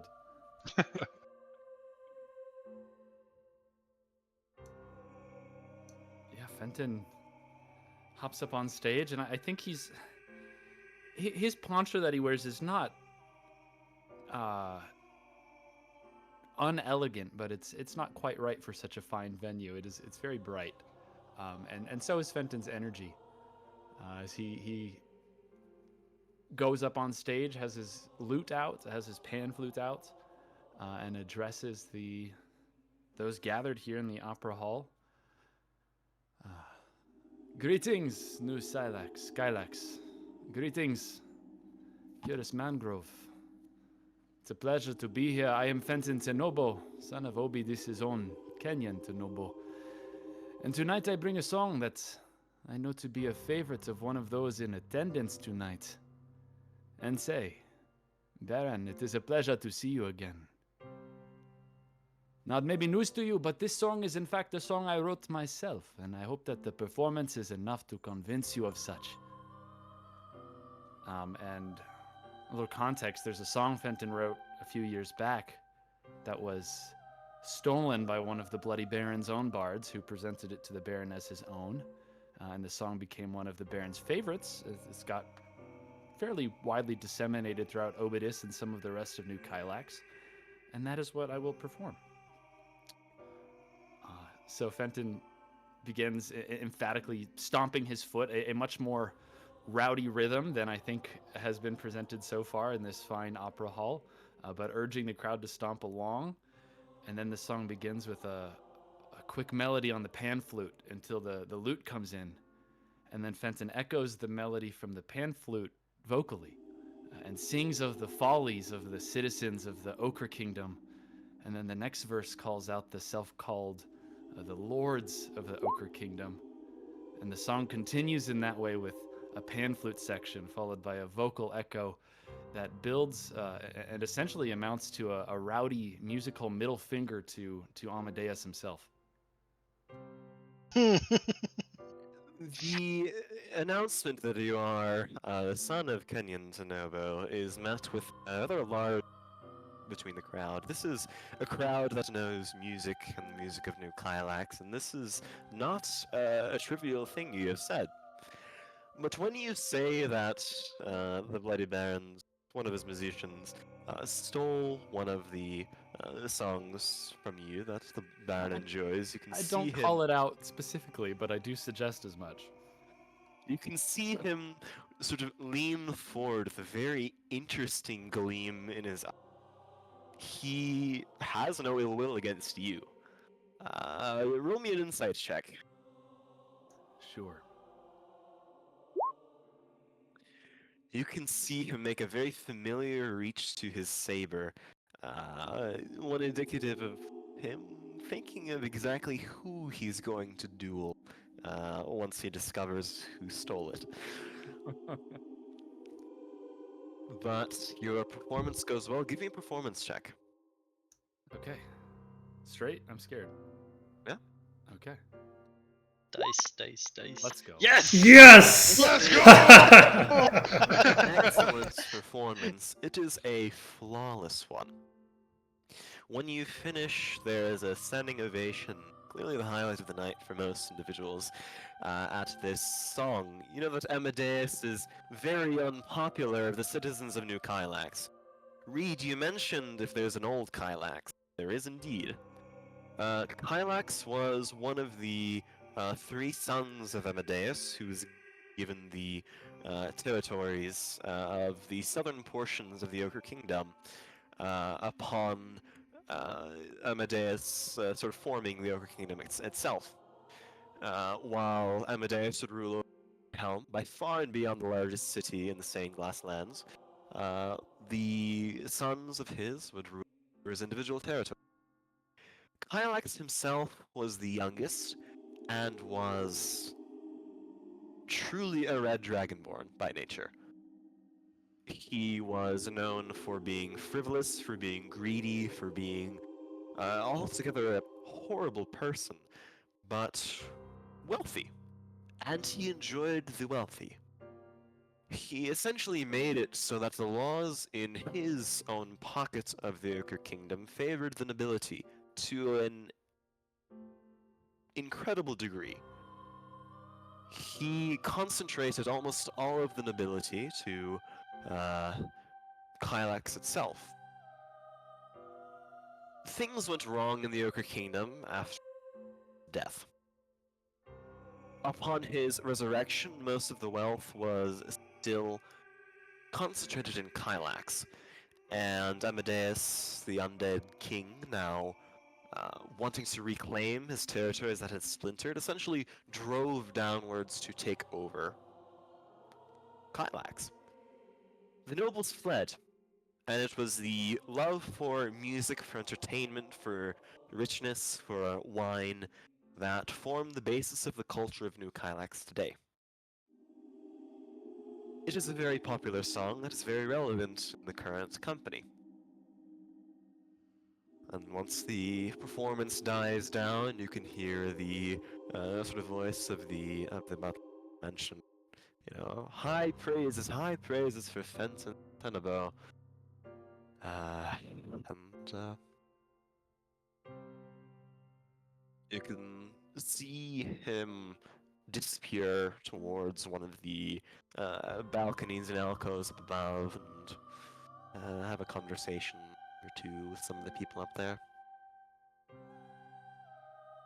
There are a few more performances as the night goes on, but when the evening begins to grow somewhat late into the night, the butler comes back on stage. You can see the curtains begin to close, the lights begin to dim, and he is going to mention, it's been a wonderful night for all those gathered. I truly thank you for your attendance today. As a response to the absolutely glorious performance we have witnessed tonight, the Lord Sinai has deemed it appropriate to give a performance of his own. Please welcome the Lord of the Curis Mangrove himself, as he, you can see the tabaxi sort of motion on stage and disappear in the corner.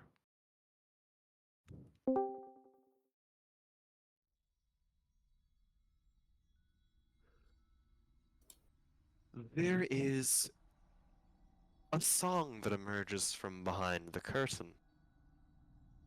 A melodious, tranquil rhythm of an incalculable amount of voices merged into one sonorous tone, a beautiful song beyond anything you've heard in your life, you can see the sort of the faint shadow of a figure behind this curtain. You can't see what's behind it, but you can see arms rise with the tone of the music and this sort of sonorous song that echoes out, as much of a chant as it is a prayer, a curse, a ballad, everything combined into one. I would like everyone to roll me a wisdom saving throw. Yes, boy. exactly I what I freaking thought would knew it. happen. Oh boy.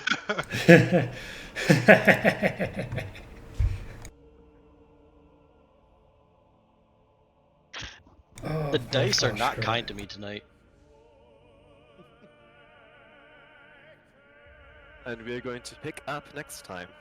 Oh. No! Oh, come on! Well, that was Next- fun. So next week, Kidding me. Will we be able to make next week? yes. That is the question. I will. Probably. I could hop in the first 30 minutes and disappear for an hour or two and then come back, but I am fine with that if you are. It That seems sounds that like you would be missing a good fight. yes. Yeah. A few people are a bit shaky, but we will.